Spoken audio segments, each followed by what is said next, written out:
From downtown, this is Tim Kitzrow from NBA Jam, and you're listening to NintenDomain Podcast. Boom shakalaka! This week on NintenDomain, we have Jess on to talk about the Animal Crossing 3.0 update and Switch 2 stuff. I think the last time I played the game was during the last Olympics. Good thing I had 500 hours of memorizing my island.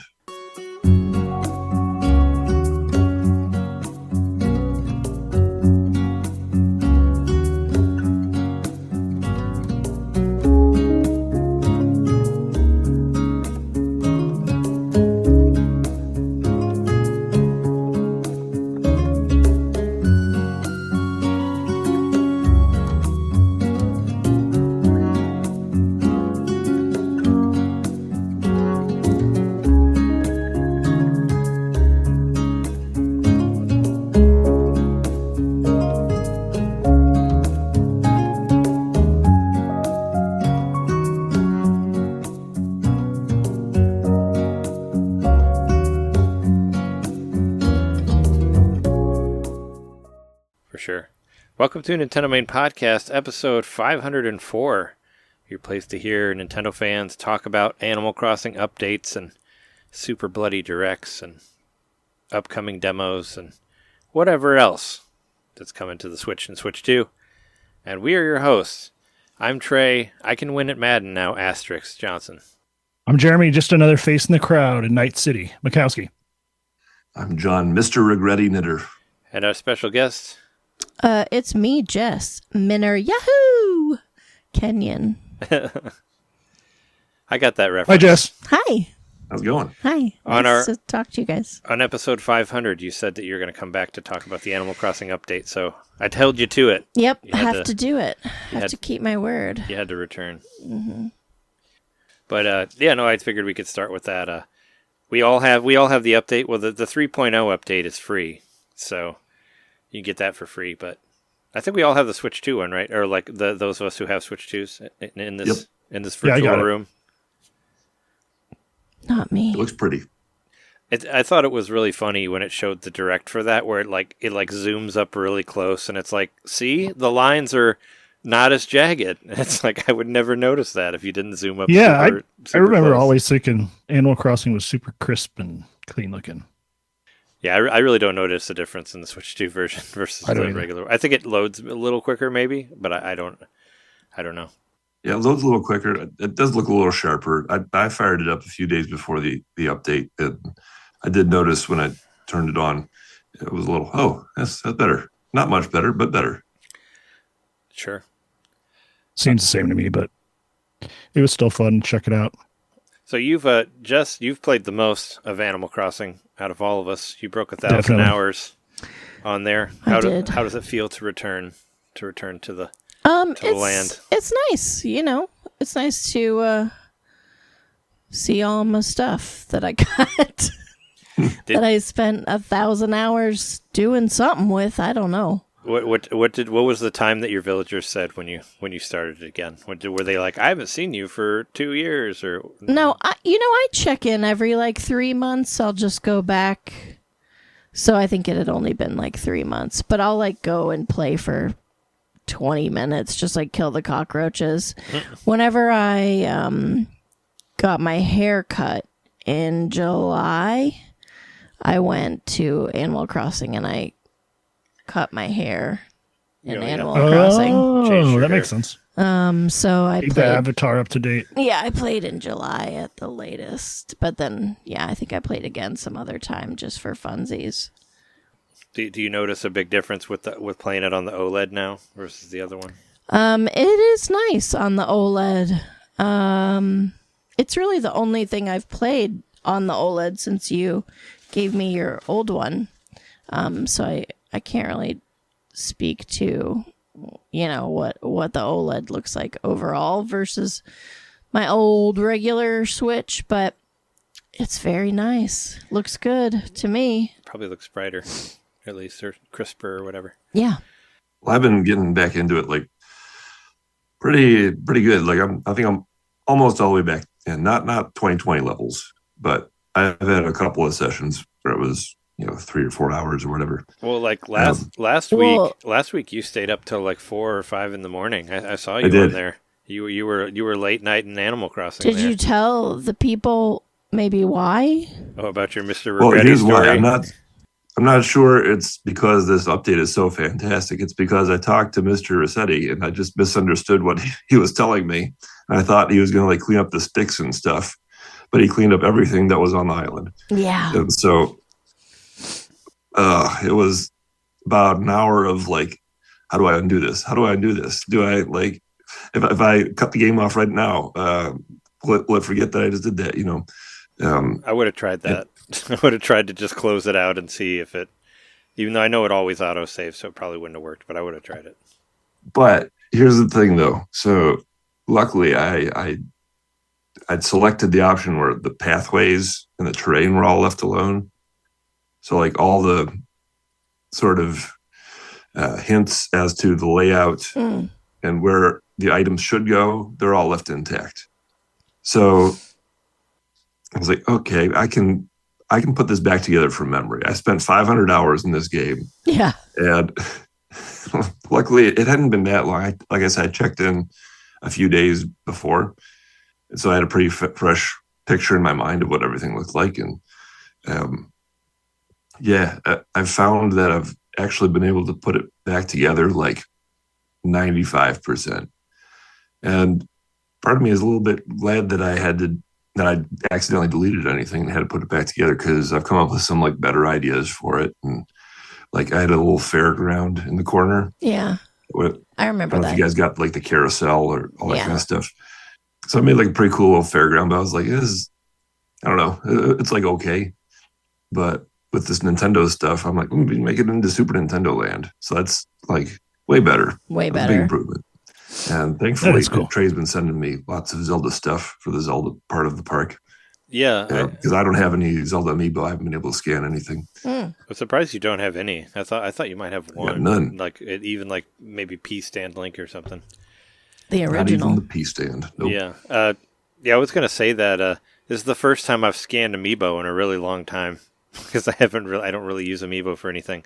But as Jess was hitting at earlier with your middle name, we did scan a couple Zelda amiibo and scanned a Splatoon one also. Because all you need to do is just scan it one time, and then you get all of the items. And they'll be there forever. Like, you don't... It's not like you have to purchase them in some time. Because I remember when all the Mario stuff came out, I thought it was going to be available for like a month time. or something.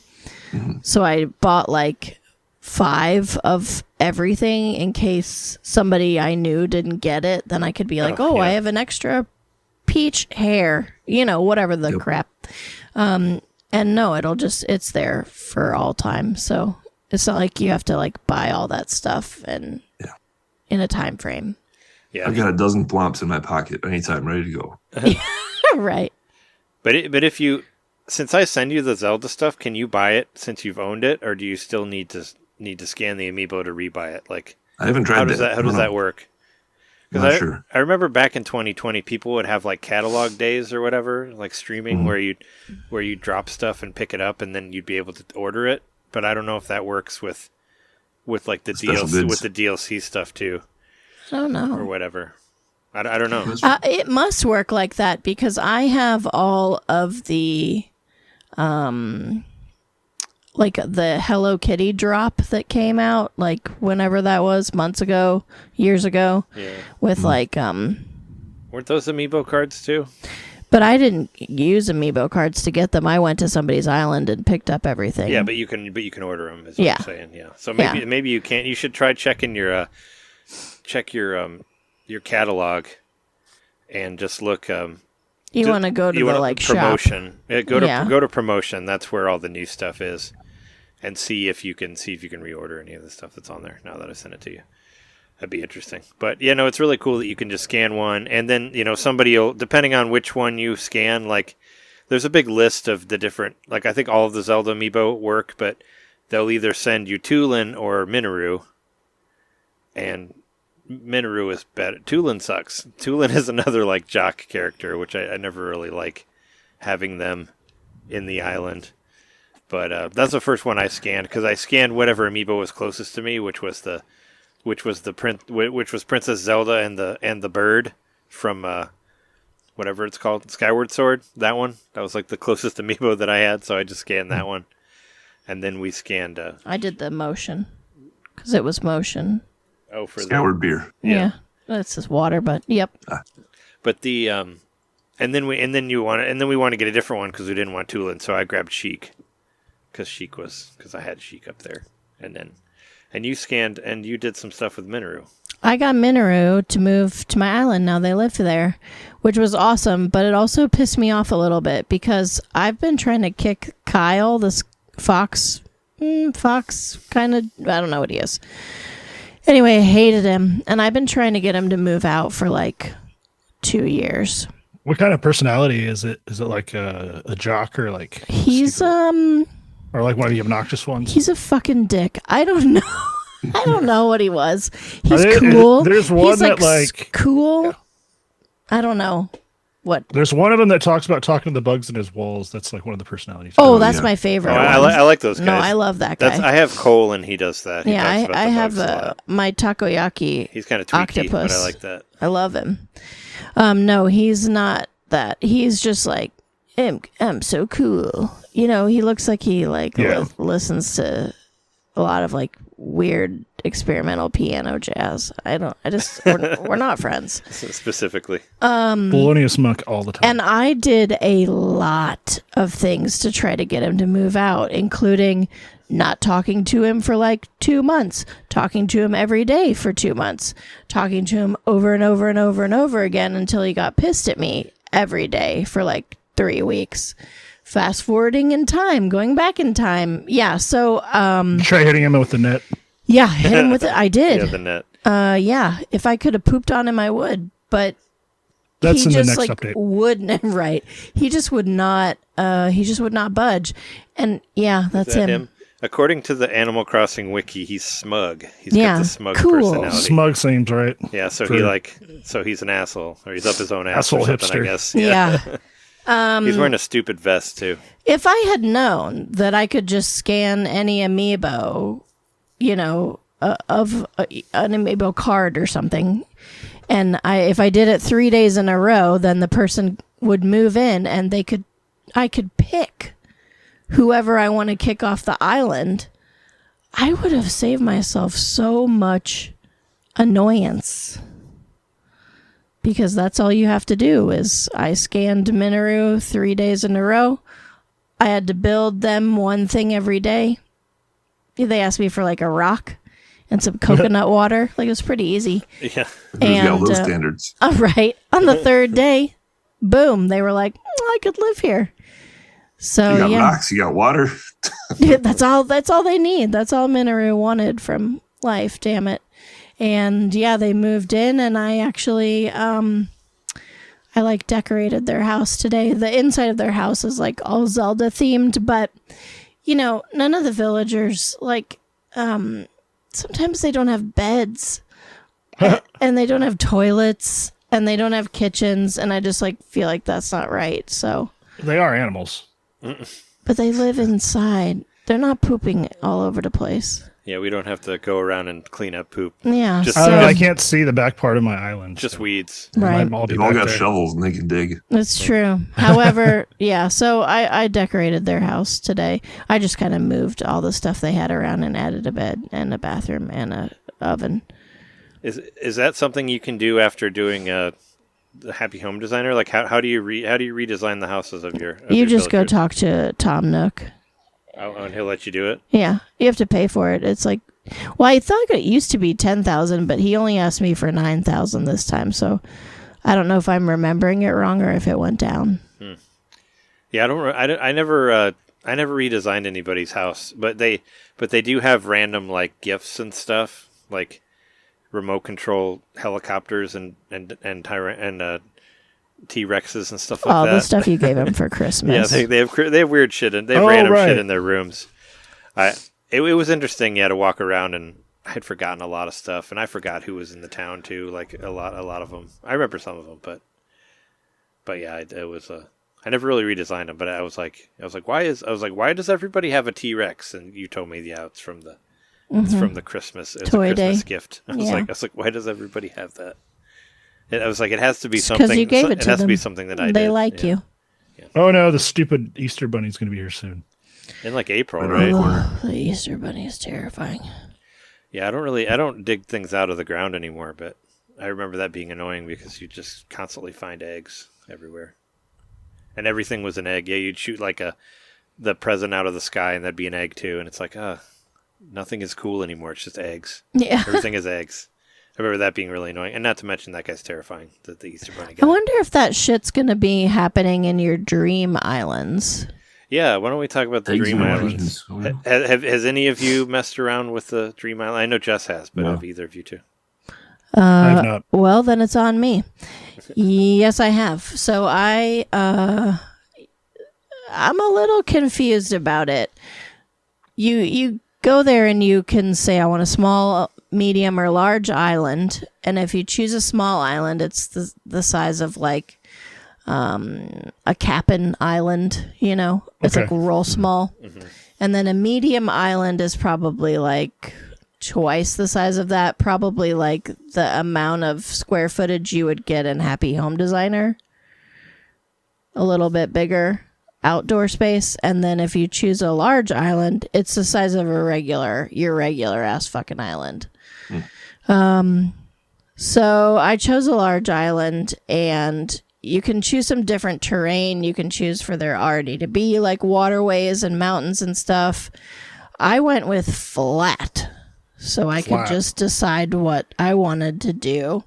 And I went around, and the cool thing is you can pick up, like I picked up all the trees like they were, I didn't have to dig them up or chop them or anything. I could just like pick them up like they were any normal item.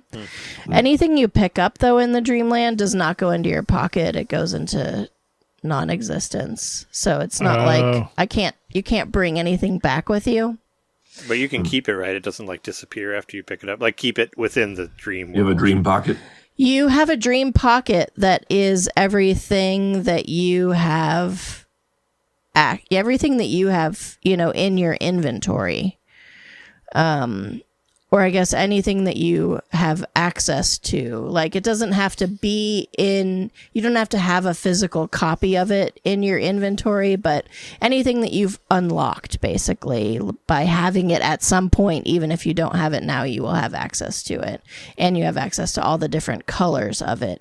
But it made me realize there are some things that I have never purchased because I just used them in Happy Home Designer. I used them in the hotel, but I never used them. I never acquired them myself. So like some certain kinds of walls and pillars and stuff that I've been using in Happy Home Designer, that I just never bought them from any store or came across them in any way that I touched them. So I don't have access to them in the dream world.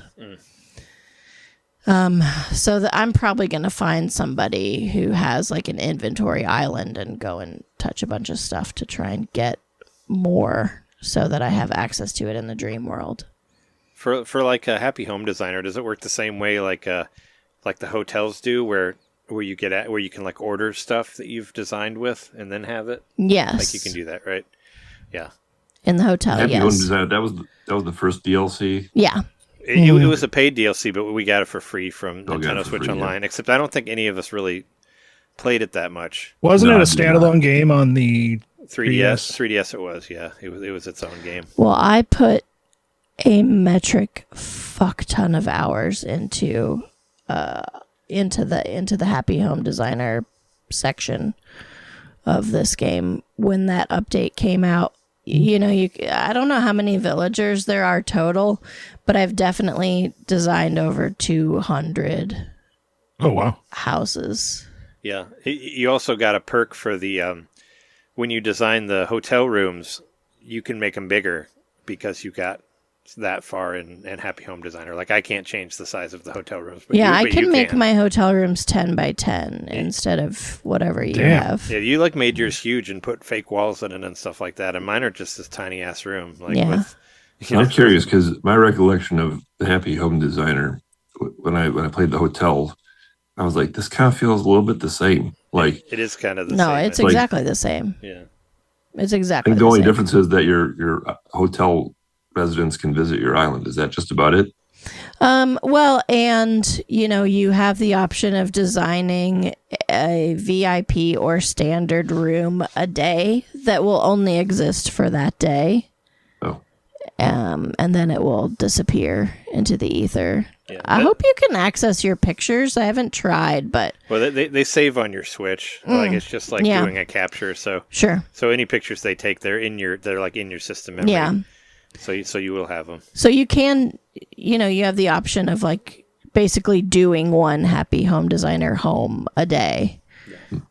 And then it'll just like reset the next day. With the new mouse control for Switch 2, does that make you want to like go back to Happy Home Designer at all, John? I know you're big Sure. on the mouse control. Like, were Yeah. you able to design any of the rooms in the hotel with the mouse? Or oh yeah. anything like That's actually, I like the mouse controls enough that's exclusively how I've been playing these past couple hours. Is just I think it's really intuitive, and it just kind of it took a minute for me to click back to like how the designing stuff works on the Joy-Con and everything. But once I kind of clicked back into it, it was like, oh yeah, like designing the patterns and stuff. Sure. It was a little bit tricky compared to like, say, on Photoshop where you're just using the mouse all over the place, but like you have to like there's certain button combinations you have to do to access the things up top, and then on the side other buttons and whatever. The different tools, the different palettes. Yeah, you got what I'm saying. Yeah. But I feel like with the mouse controls, like that's all been made just a little bit easier. But there is some kind of like weird marriage where you're still using the odd buttons to access the side. because you still got to press like furniture and all the that. plus button, right? And the plus button would be on the mouse, right? Say again? Because when you press the plus button, that's how you switch it to like the ceiling or the wall or whatever. When you're decorating, and the plus button is on the mouse hand that you would be doing, so you still have to press those buttons, It's on right? your mouse hand. While you're moving around, Right. Yeah, in your mouse hand. Yeah. Right. And basically like you just use the mouse for dragging the furniture around. You don't use the mouse for selecting the furniture. Right. Yeah, it's kind of so you can't. Yeah, you have to do. It is a little wonky, but Yeah, I can I imagine used to it. how that might like take a minute for your brain to be like, you can't move the mouse up into the menu, which I think would be Or like pull your it out automatic. and move it. Yeah. The thing Right. you would try to do, because that's how we use mice on Mices. computers. No cheeses for us mices. Yeah. Yeah. And you can't use it anywhere else, right? It's only on the design. Like you can't use it Just to on click, that. can't Yeah. use it You to can use it to click design around the world patterns. or whatever. Yeah. I would like mess around with it to design a pattern, but I tried it one time for design the hotel, and I'm like, nah. I didn't use it again after that. Well, it's just, I'll turn on Animal Crossing. I'll go like do a room, and I'll do whatever the VIP or not the VIP, the DIY stuff, because I still never unlocked the fucking NSO games, and I decorated all of the rooms. And I guess you have to raise the popularity of your hotel I or some too shit have like not that. unlocked any of that. But I think what I didn't do is you have to do all the rooms, but I think you also have to do you have to make all the DIY stuff until Cap'n gives you hotel points for the day, and you have to do that for a certain amount of days, and then eventually you'll get the special catalog where you can order Ice Climber or what if you really want to play that terrible It's game. just kind of annoying because like it makes me sorry. If you have to do all that DIY stuff, then you need wood and you need iron and you need gold, and that's the part of the game that I just have no patience for. Like, I don't want to hit 7 rocks.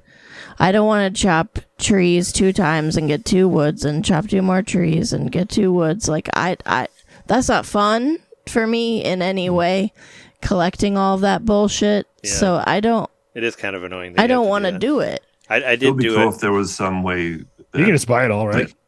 The wood. I don't think you can buy wood pieces. Well, what I was doing, I was doing this while I was remember. while I was editing our Patreon last night.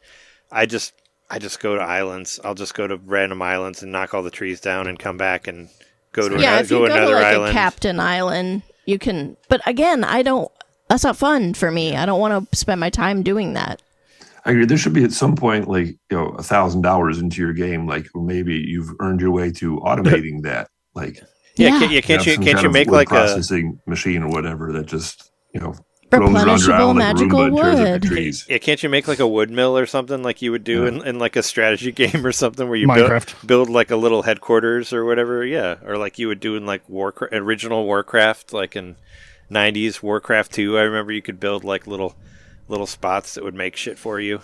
Like any like put a RTS rain type barrel game. out underneath the spigot of your house and collect water and use the water whatever. to turn the mill to make the flour, Hell and then yeah. I never have to make flour again. Yeah, like stuff like that, or like or have your fucking villagers do stuff. It's like, hey, you're gonna be the wood guy. Like go.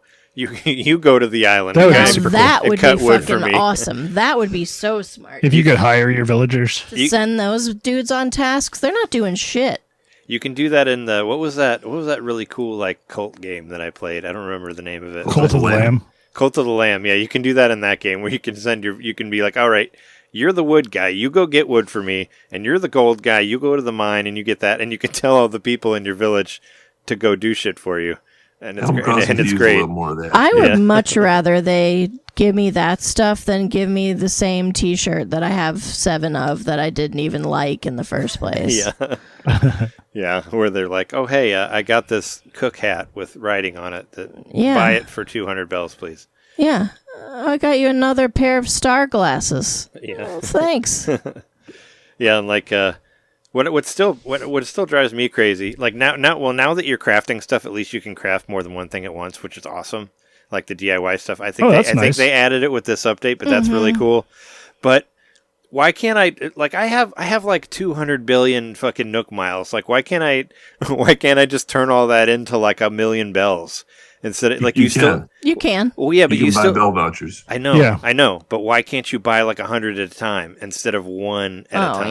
yeah. Oh, I got That's you. what I'm talking about. Like, I'm not going to do that 100 billion times. Like, that's so Yeah. boring. I did it like 3 times, and I'm like, kill me, please. Like, that's what I'm saying. Like, why can't I just, any other, like, Do you need some money? I could send you some money. No, I just have so many Nook miles. I want to get rid of them. Yeah. They're annoying. I was like, I could turn this into so many bells. I mean, I have like 1.5 million bells or whatever in the bank, but So they did update the offerings that you can get with all kinds of stuff, including the Nook Miles. I was able to buy a ATM machine with Nook Miles. So check that out too if you got Nook Miles to spend. what, like put it in your house? Yeah, there's stuff now more stuff that you can buy with the Nook Miles. Oh yeah, I mean I know there's more like achievements and stuff that you can do to get Nook Miles because there's different things that you can do before, like you get Nook Miles for decorating rooms or whatever. I will say it's been hard to get back into the swing of things. Just like you were saying last week, Trey, like I forgot to play. I forgot how to do stuff, and like Oh yeah, I totally it's like forgot. learning it all over again. And I had I to, felt remembering very how useful, annoying though. it is. It was fun for me because Trey never asked me I had to ask you how for to play video because I don't game remember help. how to do anything. And I'm like, oh yeah, just do that. Oh, just go over here. Trey's like, I don't have any workbenches. And I'm like, there's one in the town hall. yeah. Go to the town hall. You can build stuff there. I just felt, And I found out later. I felt yeah, smart. I found out later there is one in my house, and there is one like on the east side of town. And like most of your villagers, well, I don't know about you, but some of your villagers will have them in their house Oh too. yeah, and you yeah, can yeah. use They them. got DIY benches too, because you can walk in there and be like, "What are you doing?" and then they'll give you. Sometimes they just DIY appear stuff. when they're doing DIY stuff, but some people have them in their house. Oh, okay. Yeah, I did they're the actually, ones that will teach you recipes. I did actually get like 10 new like DIY stuff that I'd never gotten just from playing this. Like, I don't know. I guess there's plenty of stuff I still haven't gotten. I bought a painting from Red that wasn't in the museum. So there's still a lot of shit I haven't done in the game. Like I didn't. Finish. I learned a new reaction just today. Oh, yeah. wow. I didn't finish any of the art stuff. So I put the girl with the pearl earring in there. I didn't have that fucking painting, and now I do. Yeah. Is it the real one? Well, yeah, of course, because I put it in the museum. You can't. If it's not. Michelangelo's David today, and yes, He shows everything in this. Oh game. yeah, Sure I'm all does. about full frontal. it's in, art. in It's Nintendo art. games. Tiny wiener and all. Yeah, I've got the statue of David's like on a pedestal right out in front of my house. The only part of the I like to call myself the British Museum. You are the British Museum. Thank The you. only thing that I haven't completed is the bugs. I have 3 super rare, like you can only catch them for a week in July at 6 in the I morning. would say at like 3 a.m. or Bugs. something, like some weird. Yeah. Yeah. And I have many times like made a list and like set alarms and tried to catch these bugs. Oh, in real life. Yeah. Like you had to get up early and stuff. Yes, and I have done it or stayed up late to try and catch them, and I haven't accomplished it. I believe in you. Yeah, someday. Well, I did. 30 bucks. I did have someone tell me how long it had been. So what I did was I went and I bought the bullhorn or whatever. Yeah. Which Oh, also I got to say I don't. I got it too. I but had forgotten about how like stuff closes at like real world time. So it's like, God damn it, I can't go shopping. Oh yeah, after work, can't you 'cause- change some stuff? I mean, You can make it You a can change little the later time. by like an hour. my Nooks closes at Yeah. 11. I know that. Mine's still open at 9 as far as I know. Even if you go, because like once again, I was asking you about how to get the weeds out of the town because Leaf was gone, and you're like, go to Harv's Island. So I went to Harv's Island, but Harv's Island closes. Well, it doesn't close, but you can go there and nobody's open. And Harv's Island, I forgot about and that. Leaf was like, oh yeah, That's where you do all the photo shoots. yeah, you can do. Yeah, stuff but there. there's a lot of other shit there. But if you want Leaf to get rid of all your weeds, you can visit him there and not wait till he comes to your town again. Okay. Because he was there when I first played, but I didn't want to pay him like 60,000 or whatever. But I was like, oh wait, but I don't want to pick up these weeds because every time I try to, I pick up some piece of furniture that's next to the weeds and it drives me crazy, and then I have to put it back down and whatever. So I finally made it there. But yeah, he closes at 11 too, or before that or whatever. Because yeah, most of the time I won't play till like 10 maybe at the earliest, or 11. But yeah, everything will be closed. But the hotel isn't. You can go there and make rooms still. So there you go. Have any of you guys made rooms? I have. Good So rooms. yeah, I've made 2. I just did the one day. But I was gonna say like I got the bullhorn. Going back to the bullhorn. Oh, yeah. I wanted to try that out because Trey, you were saying you were never gonna do it. Something like that. I did I did buy it, but yeah, I mean I can't be like yelling at Cole at like midnight or something. Well, that's exactly when what I Jess was is trying doing. to sleep. I'm like, Well, I wasn't Cole, yelling. get over here.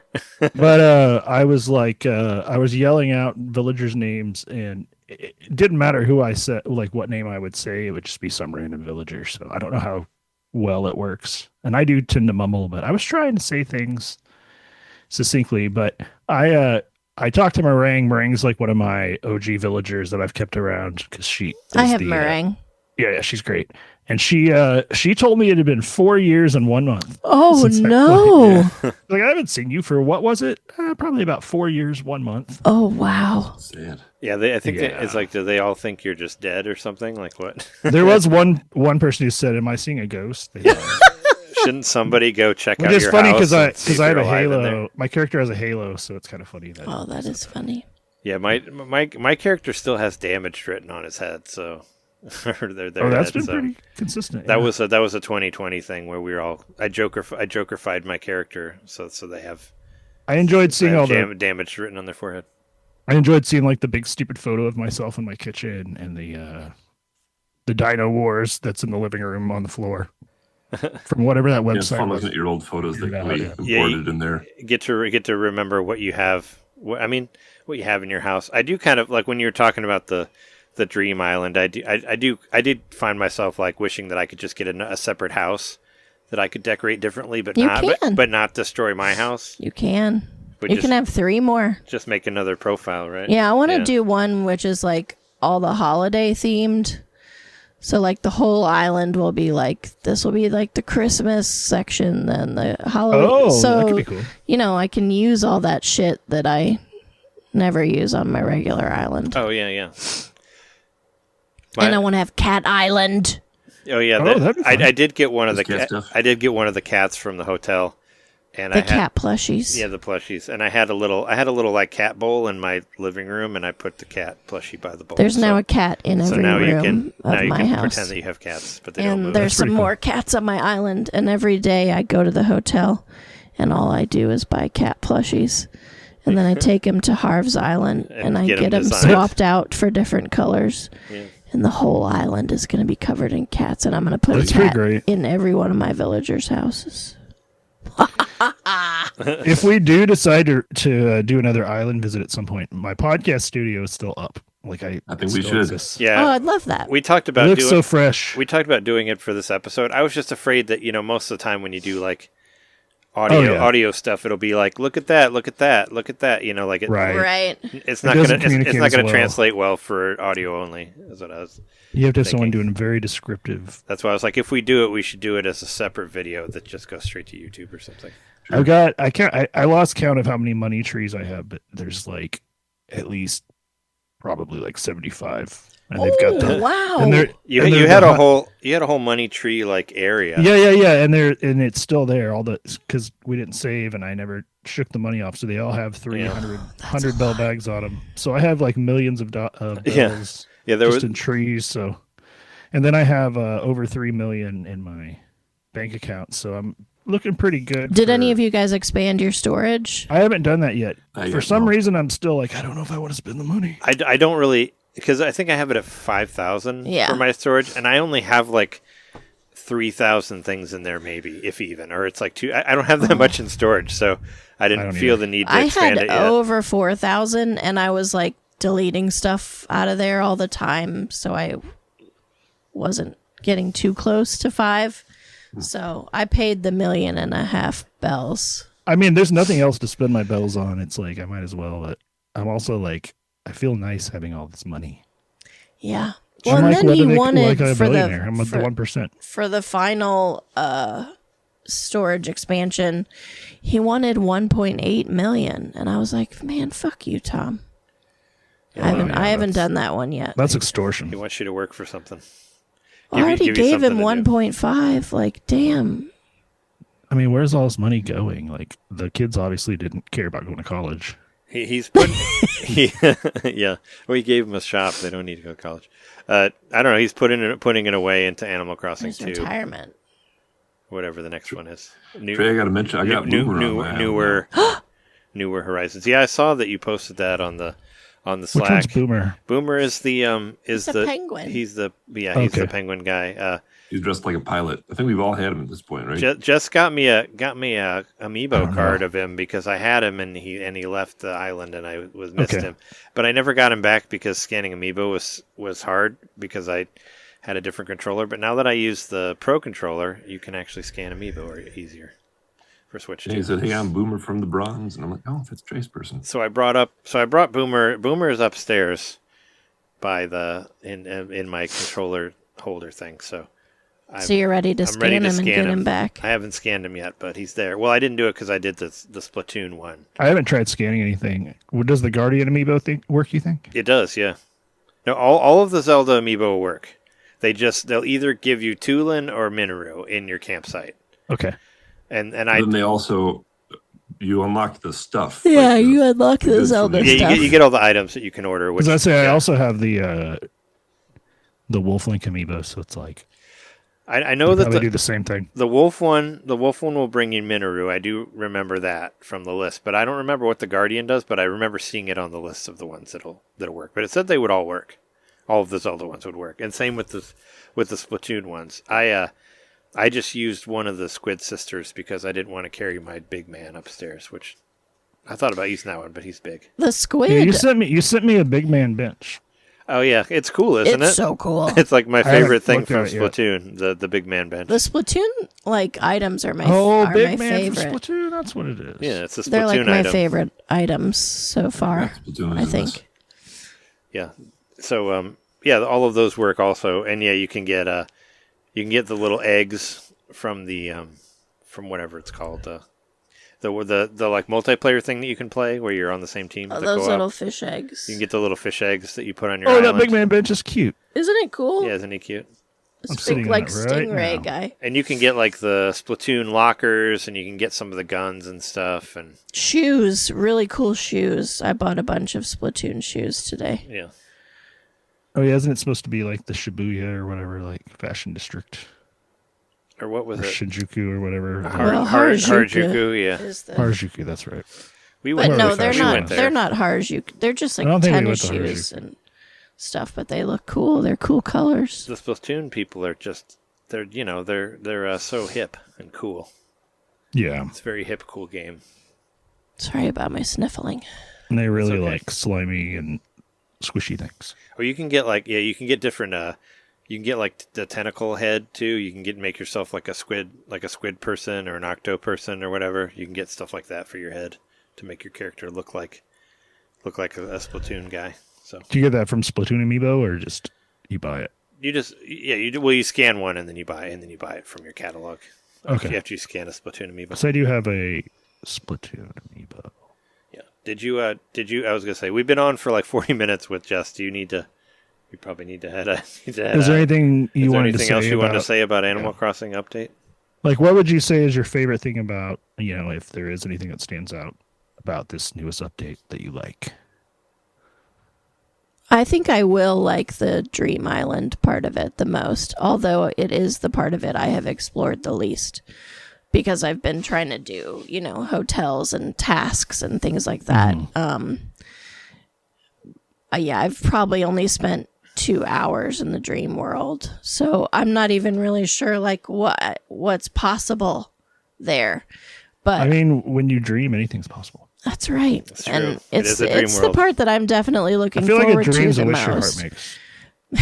You got to make a Black Lodge in there somewhere. I know you can. Well, you do. In my I basement, don't want to go to the Black Lodge.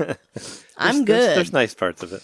In I my want a one-eye Jacks. in my basement, I do have the Your red basement? in my basement. Yeah, I have the red drapes from the Black Lodge on my walls. Yeah, I know in they the have a basement. checkered floor, so Yeah, so I do have my own little Twin Peaks and stuff. and they probably have gum, so you could just put some gum in there. Yeah, we talk about how it's coming back. Oh, in it's coming style. back in style, right? Yeah, Yeah, exactly. yeah. And there's put like a loaf of bread. there'll be some you can get some cream corn and stick that somewhere. Some coffee, some pie, Yeah. and just have somebody say, sometimes my arms bend back, and you'll be good to go. Yeah. Which David Litch predicted Naruto running. From the arms out? I don't know what Like you bend your arms back and run. Oh yeah, I That's don't the know. Naruto run. I don't know the Naruto run. I thought Snoopy did that before that. Didn't he do some weird like arm running? Oh, I know Tina does and Bob's I mean, Snoopy did everything. Snoopy was Isn't it the like OG. Tina's running where she doesn't move her arms. Kind of like that, yeah, but they like kind of trail behind you as you run. Okay, yes. Anyway, yeah. I think Love we're- you guys. Jessica Thanks got for a having Naruto me run on. Jess, thank you, I thank gotta you go. so much. Jess. Thank you Great so to much talk to for you. I have to talking get to up us at 5. about Animal Crossing. Is there Ugh. anything else you want to say before you go? Go web go. No, I don't have anything interesting to say. Well, thank you for talking to us. Okay.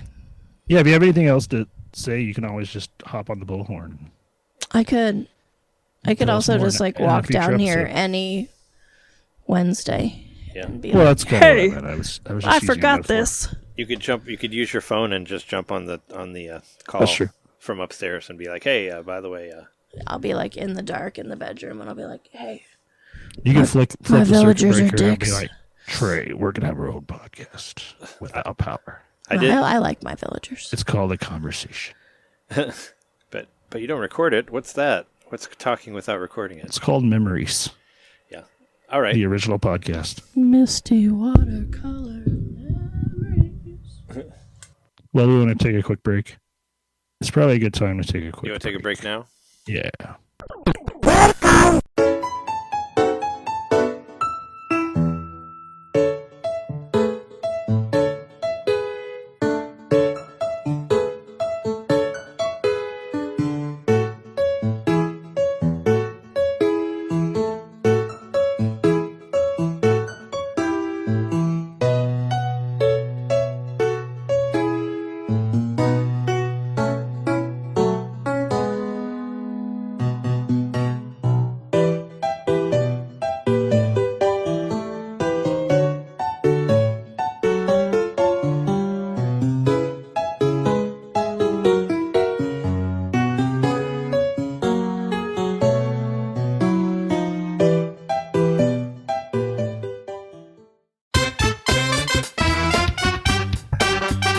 Hey, you. It's me, Mario. Yeah, you.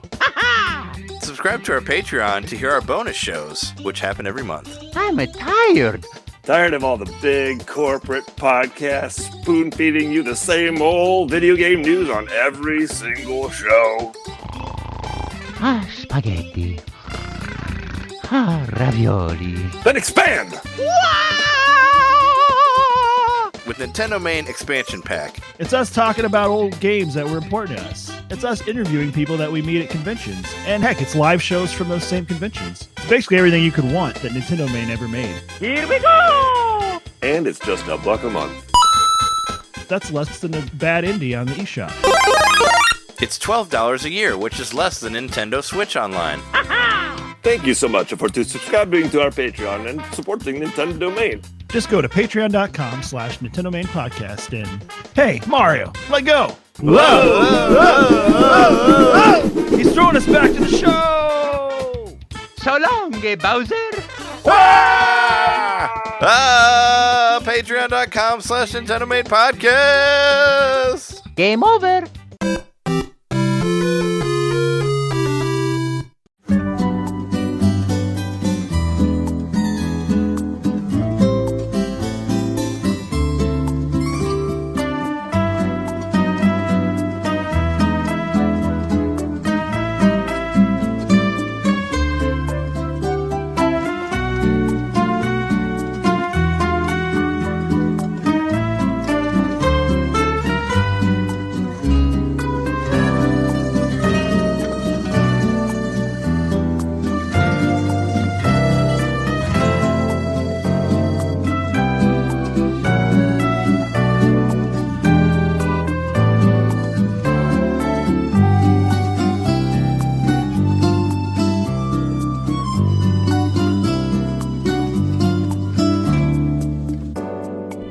So aside from Animal Crossing, what else has everybody been doing? I know there's a game that I played that John probably played a couple minutes of, and then threw out the window virtually.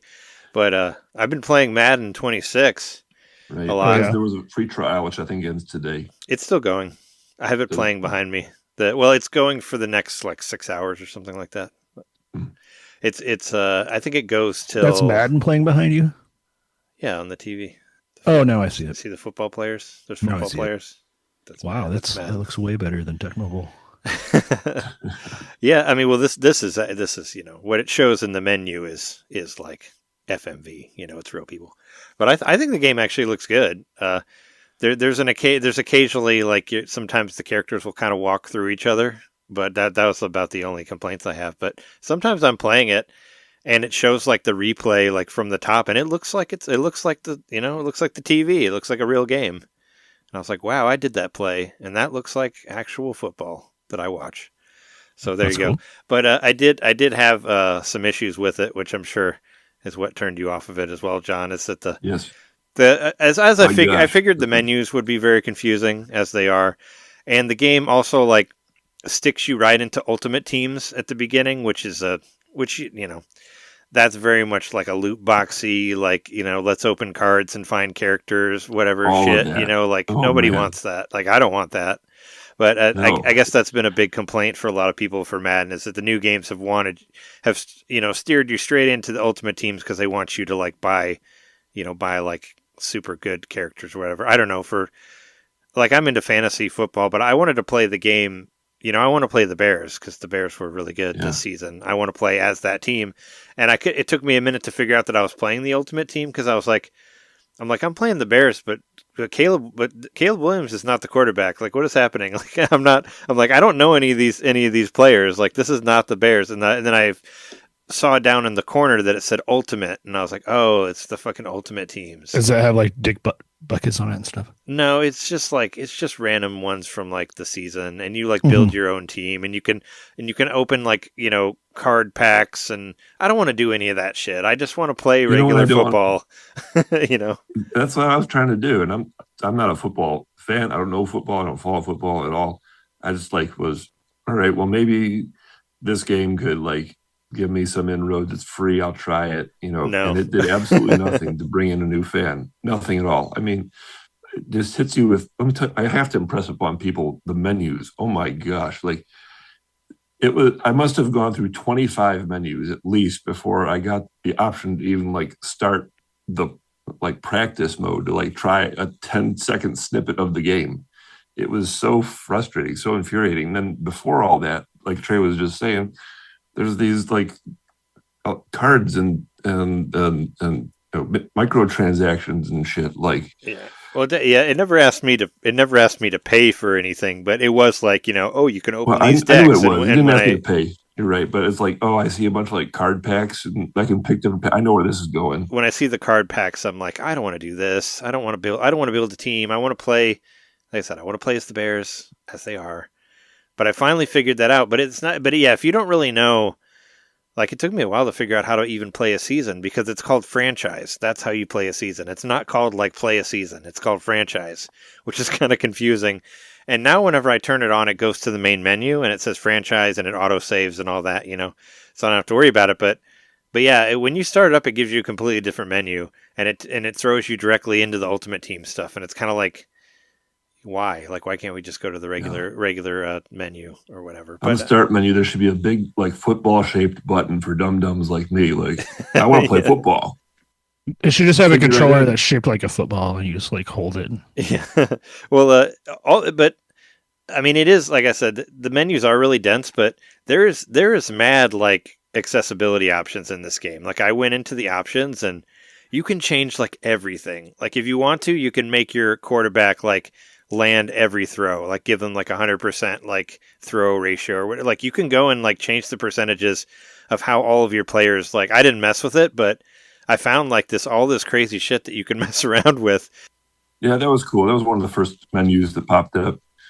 You do like color blindness options and that kind of thing. Yeah. I watched like one YouTube video about a Madden because I don't really know anything. And now like if I turn on YouTube at all, it's like, hey, make your guys do this and this. And there's like there's millions and millions of Madden videos that it's throwing at me now. But what I found that made it easier for me, because I was like, all right, I just want to play regular season. So I was like, I want to play as the Bears, and they're like, oh, do you want to make your own coach? And I was like, no, I want to play as Ben Johnson. He's the new coach. Just let me play the people how they are. Like I don't want to do this other shit. You don't want to be Lovey? No. I mean, I don't think he's in there. I mean, it's like I made food for Lovey before. Oh yeah.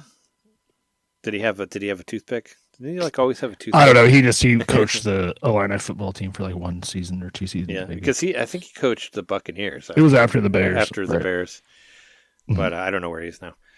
But Lovey was the coach when they went to the Super Bowl, and I was right. Prince was there for the Bears Indiana Colts. Prince Rogers Nelson. I looked it up. That was when he played in the rain. Was for the Bears Colts game. But anyway, what was I saying? Oh yeah, Madden. So I got into the franchise, and I just started playing preseason games because that's how it starts. And I was just getting destroyed. I got beat like 50 to. I got like 1 field goal, so I got beat like 50-3. I was like, wow, I'm really terrible at this game, and I just kept getting beat, and I was trying to figure out what the hell is going on. Like, I could never throw to anybody. I was constantly getting sacked. Like, I was like, what the fuck is happening? So I just looked and like I was like, what is the settings on this? Because I thought I put it on easy, but it was on pro, which is actually medium. But I was getting destroyed in pro mode. So I set it to rookie, and when I set it to rookie, it got a lot easier. And also I went into the settings and I changed like the pass options to make it modern or whatever. And modern passing is so much easier because like you hold the button, and if you hold it longer, it's easier to get to the guy or whatever. I still don't know exactly how everything works in this game, but I can throw a pass to somebody and run them into to get a touchdown. And I can press a button and they'll dance. Like I know how to do that, and that's like all I really need to know to get enjoyment out of this game. And so once I switched up the passing to make it like more modern or whatever, and I changed it to easy, now I can beat teams like 50-0. So it's like I really wish there was an in between difficulty option between like rookie and regular, because I feel like rookie is way too easy. And medium, I still lose. Like, I did try putting him back on medium, and it was way harder. I think it's because I don't know how to do the defense stuff, really. And there's hundreds of plays that you get to choose from. And, I try to do blitzes, but I always want to sack the guy, but I don't know exactly how that works. And thankfully, if you don't push anything while you're on the defense, it'll do it on its own. The game will play for you if you don't play anything on defense. Like you don't have to choose a defensive play? No, well, it will change it. Yes, it will choose one if you don't choose a defensive play in time. But if you don't press anything when the play starts, the guys will just move on their own. Like your teammates will move on their own. So I was doing that because I kept screwing up the defense to where I would run the wrong way and they'd throw it to somebody who was open and they'd run a touchdown in. So I was like, all right, I'm just not going to touch anything and just watch the computer play. And maybe I can figure out what to do. But I still don't really understand any of the different defense formations and stuff that you do. So I think if I was better at that, then I could maybe win in the medium mode, but I just don't know how to hold the guys. I mean, I did do some funny stuff in easy mode where I tackled somebody and they dropped the ball on the kickoff and I ran in a touchdown in the first 3 seconds of the game or whatever. I've done some pretty hilarious stuff with it on easy mode because they're so bad. And they fumble the ball and you can pick it up and run it in and all that, but I don't know. It's fun. It's fun for me. I played 6 games and we're undefeated. The Bears are undefeated. So my plan was to just play the season and go to the Super Bowl and beat whoever's there as the Bears. So I've decided I will play, I haven't played Madden since Madden 95 on the SNES, but I would play Madden if they do a game based on the movie with Nicolas Cage. Ugh. Then I will play it. Street Fighter, the movie, the game. Yeah. Yes. Nicolas Cage as John Madden, the game, the movie, the game. I mean, I just want to. Can I choose a different actor that's actually fat and not wearing a fat suit, so I won't get offended by this piece of shit? Because that's what I would prefer if we had an actual fat actor. Yeah, you can choose Brendan Fraser. Yeah, or yeah. Well, he wore a fat suit in another shitty movie that was, I know. Super fat phobic. I'm just saying, I have no interest in watching. We're past that time. There's a lot of fat actors out there. You don't have to wear fucking fat suits. Come on. It's true. Just put on weight for the role like they used to do. Or just hire a fat actor. There are fat actors out there. There's plenty of them. They're really good. Anyway, Madden. I just for the hell of it, I brought my Madden collection here to show the 2 patrons that watch this. Because I have 3 Madden games. And I probably will have 4 Madden games because I'll probably buy this one because it's on sale still. But I found out that I have 2 Madden 64s. I have 2 of them. I don't know why. I have 2 copies of Madden 64. Somebody must have left it here. Maybe an old roommate or something. It's not Madden, but I have Tecmo Super Bowl III for Super Nintendo. So I have a Super Nintendo hockey, or not hockey. I have a Super Nintendo football game. I think Brandon left this, actually. I think this is Brandon Stein's game. I think he left this for me. Because I have a hockey game, too, that he left here. That's why I said that. Tecmo Super Bowl is a very good game. Tecmo Super Bowl 3 on Super Nintendo, though, is not as good as the Tecmo. At least I couldn't figure it out. Tecmo Bowl on NES I like a lot because it's really easy and there's only 4 moves. I played Tecmo Super Bowl on Sega back in the day, and I remember that being fun. Well, I played the Tecmo Bowl that was on Virtual Console, and I think it's on NSO now good. Too. But I like that one because there's only 4 moves. I've got that one on my 3DS, and there's 2 buttons. But and also I have NFL Blitz for 64, the Midway game. I got that one too. That's a football game I like. Yeah, but also my I have Madden 2009 for Wii. Madden All Play. This was the one that had big head mode. You'd like this one better. This one that had the more arcade stuff, where they made it more casual for the Wii players. Throw the football with the Wii one of those. Yeah, I think you can point to people when you can point to whoever you're going to throw it to, and you can also draw out plays with the Wii motion. I remember that being a thing. Yeah, and it came with a silicone football-shaped holder for the Wiimote.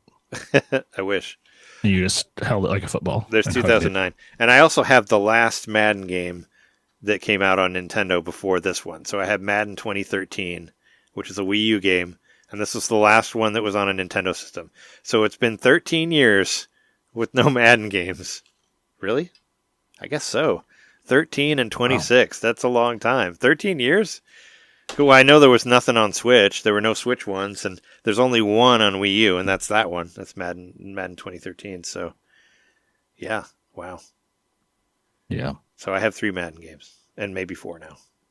But Madden 26, I had fun with it. It's cool to like. I know the characters on there. There are like extra stuff you can do. Like there's like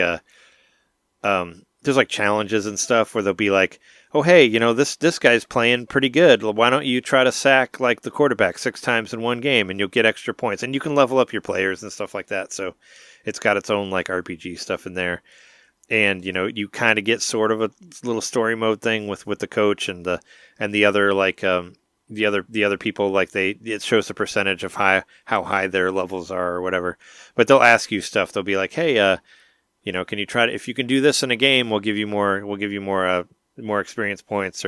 Or there was one player who was like, hey, I think I should be the linebacker for the next game, and you can say yes or no. Or I actually said yes, but I didn't know how to put him in the game, and then he came back to me later and was like, "Why didn't you put me in the game?" So that was funny. It had its own like. He's like, "Dude," I invited my family to come to the game, and you didn't play me, and I'm like, "I don't know how to play this game. I'm sorry, man." Like, but I just picked like, "Oh, you weren't ready for it yet, or it wasn't your time yet," but it made me look like a total asshole because I told him he could play. Could you just pick "I hate your family"? Well, I put like you can play and he's like, oh, great. And then I just didn't put him in. And then he's like, and I'm like, then he got injured and his career was ruined. Well, he can't get injured if he's not playing. But could you do that? Could you put someone in who is not ready and then they get hurt and it's a career-ending injury? I mean, there is stuff about injuries and such where you can decide whether to take them out of the game or not, like if they're not fully hurt or whatever. But but if they get like hurt, it'll be like, all right, they got to see the doctors and see if they're like cleared to play more, and like you'll have that where you'll so it's lose, like blood hockey where you'll lose characters. I mean, nobody dies, but yeah, it just reminds me of wrestling where it's like, oh, are you cleared to wrestle? Because they'll do that, and they'll do like a close up of the athlete, and they'll be all sad, like they'll be like, oh, this person got hurt, they can't play anymore, and it'll always look like they're crying and they've got their head down. But I think it looks good. I mean, I don't know, it didn't bother me. I've seen plenty of people hating on the Switch 2 version, but I think it looks great. It plays fine. I've had no issues with it. Like I said, the menus are clunky, but the actual game in itself is fun. And the other thing really bad about losing is the fucking announcers will make fun of you, which was awful. So that sucked. That added to it that they're just talking about how awful I am at this game. But I mean, it is pretty cool, like how adaptive the announcing is, because when you're winning, they'll talk about like how you're like the greatest team that's ever existed. Like it's really, there's a lot of stuff that they say, and I haven't heard anything repeated. Like it feels like I'm watching, like I'm actually watching watching football on TV. But it sucks when you're like playing really, really badly and they're talking about how awful you are at the game. It's like, come on, guys. Like, you don't have to be so mean. Like just because I suck. They're like the merchant from The Messenger. You don't have to fucking make fun of me. So yeah, that's that. I like when a game's self-aware of stuff like that. Oh, that's cool. Yeah, no, it's the announcing really, really impressed me. So there you go. It's the longest I've ever played a Madden. I played it for like 4 or 5 days. Damn. So what's that? Let's like. It was my after work game. Well, I would come home and I would play Animal Crossing for like an hour, and then I'd play a couple games in Madden, and then I would. When I was playing Madden, I was really bad at it. I was like, oh yeah, this is a strategy game that I don't understand. Let's switch to a strategy game that I do understand. And then I would play Fire Emblem Path of Radiance, which I put like 11 hours into that game so far. Really? And I love it. It's so good. Is it like you feel like it's aged well? Oh yeah, no, I think it's awesome. It's so. Do you play with your GameCube controller? Of course I do. How would you? Just wondering. There's no way. I mean, you play every GameCube game with your GameCube controller. I feel like it's wrong. I just wanted to know. Yeah, no, I do. I brought it upstairs, so I play it on the big TV with my GameCube controller, because my GameCube controller is mostly downstairs, but I've moved it to the couch because I've been playing it so much. But I forgot that you can make your own weapons in this game, which is so cool. So you can. I remember I made a bunch of lightsabers and named them after different Jedis when I first got it for the GameCube. But the only one I've made is I made a blue lightsaber for Ike, for the main character, and it's called the Kenobi. So I did like I did bring one of them back, but I made like a pink axe for one of the characters, and I made like a purple lance that's called Lancelot, but you can rename them or whatever. But yeah, you can spend money and you can like up the damage a bunch and that sort of stuff. And Is it like use resources or is it just money? Like, no, it's money. I mean, you get money from the missions, but it's not like a crafting thing. No, you have a convoy that comes with you that follows that goes with you that holds your items whenever you run out of space. You can send it to the convoy and you can pull stuff out of that. It's like an item management thing, but you can also buy weapons from there, but you can also pay them to make you weapons, which is the best way. But you can only do like one per round, so you can't do you can't go crazy with it. But the other thing that was always really cool about this version is bonus experience points. So like depending on how well you do on each of the levels, you get bonus experience points that you can use in your headquarters, and you can basically use that to level up people without sending them into battle. So like if you're trying to level up like the weaker characters, you can do that. Like, and I always thought that was really cool because sometimes it's really hard to get all your guys up to snuff, and late, you like recruit so many people in these Fire Emblem games that it's kind of hard to like keep track of everybody. So like the Palicos and Monster Hunter Rise, where you send them off on missions while you do other stuff. No, you can't do that, but you can just give them XP. Oh, I see. You just give them experience, and you can level them up in that way. Because like the first time I played it when it came out, your sister Mist. I never used her because she's incredibly weak. But if you don't use her, when you face like the Black Knight later, you can only use her and Ike. So you need her to be strong to make it through the level. Otherwise, you won't get like the right ending and all that. So I fucked up then. So I've actually been trying to build her up, and she's like a cleric. She can heal people, but once you upgrade them, like you can like evolve characters, with master seals or whatever. Once you upgrade her, she can do regular magic and she can do damage and all that. So if you get her up to like, once you get past level 10, you can upgrade your characters. And there were a couple that I don't remember upgrading. Like there's 3 brothers in the game. There's what's his name? Rolf, Oscar, and Boyd. That's what their names are. And Boyd kind of sucked, but I made him a special axe, and then he got better. And then I upgraded him, and now he looks like this big Viking dude. He looks cool. He's got like this furry jacket that he wears like in his upgraded form. But Fire Emblem was awesome. Like there's a lot of themes. There's a lot of like themes about race and all that, because as I said last week, there's these creatures called the Lagoos, and they're like these half human, half beast characters. And there's a lot of racism going around them. Like a lot of people don't like them just because they call them subhumans or whatever, which is like a derogatory term for them. I mean, that sounds derogatory. And there's different there's different ones. Like I have the ones that turn into like cats or whatever. I have like the cat people, but there's ones that turn into like ravens that like have wings, and there's like dragon ones too that are really cool. There's like these guys that turn into giant dragons, and there's this part, like I remember it in the game. There's a part where you're in your ship. You're like you're in a ship and you're going through the water, and you get stuck in this like trap. The Raven guys like get you stuck in this trap, and they fly in to try to kill you on the ship. And once you kill all of them and you do that level, you're still stuck in the trap, but you meet these dragon people who actually push the boat out of the trap. And I always thought that part was really cool, where these guys become these giant dragons and help you out. But yeah, there's these overtones about the racism towards the subhumans and all that, or Lagoos. And the Bjork is actually what the humans are called, not the beasts. But in this, like, calling somebody a human is also derogatory. So that reminds me of goddamn, why can't I remember what it's called? The game that's like Persona. Man, I played so much of it. Oh, Metaphor? Yes, it's like Metaphor. Yeah. Did they have that too? You fight the humans in that. That's like the ultimate bad guy. Yeah, the Lagoos said that if you refer to somebody as a human, it means that you don't like them. So it's like that's what you. But there was a cool part where you recruit like this wyvern lady. I thought she was bad, but she shows up and she's like, "I will fight you. I will help you fight these subhumans or whatever." And Ike is like, "All right, I'll take you on the team, but you can't use that term anymore." So like, there's very much like a lot of self-aware. A lot of that, yeah. He's like, all right, you can do that, but you can't say subhuman or to our teammates. So It's cool. No, I think Unless you're talking about the band. I think it's written really well, and yeah, I like it a lot. It's 100% pure Fire Emblem. Like these are the ones that I like. This is, you don't have to take people out to tea or whatever, like all the Three Houses shit. You don't got to run around. This would have been the first give U.S. console Fire Emblem, right? Yeah, the first console one. This was the third one. I still think the first Game Boy Advance one is my favorite one.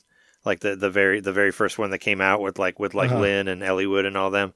Okay. And that's the only one I've beaten. I beat it on Wii U. Is that the one that I bought for you in Japan, or is that a different one? No, you got the Super Famicom one. That one. That's right. That's that right. one didn't come out here. I knew they remade a game for the Game Boy Advance. That's why I was asking. Yeah, that's still my favorite one, but I think the GameCube one is my second favorite. I mean, those are the two that I've played the most. It's the first Game Boy Advance one and the GameCube one.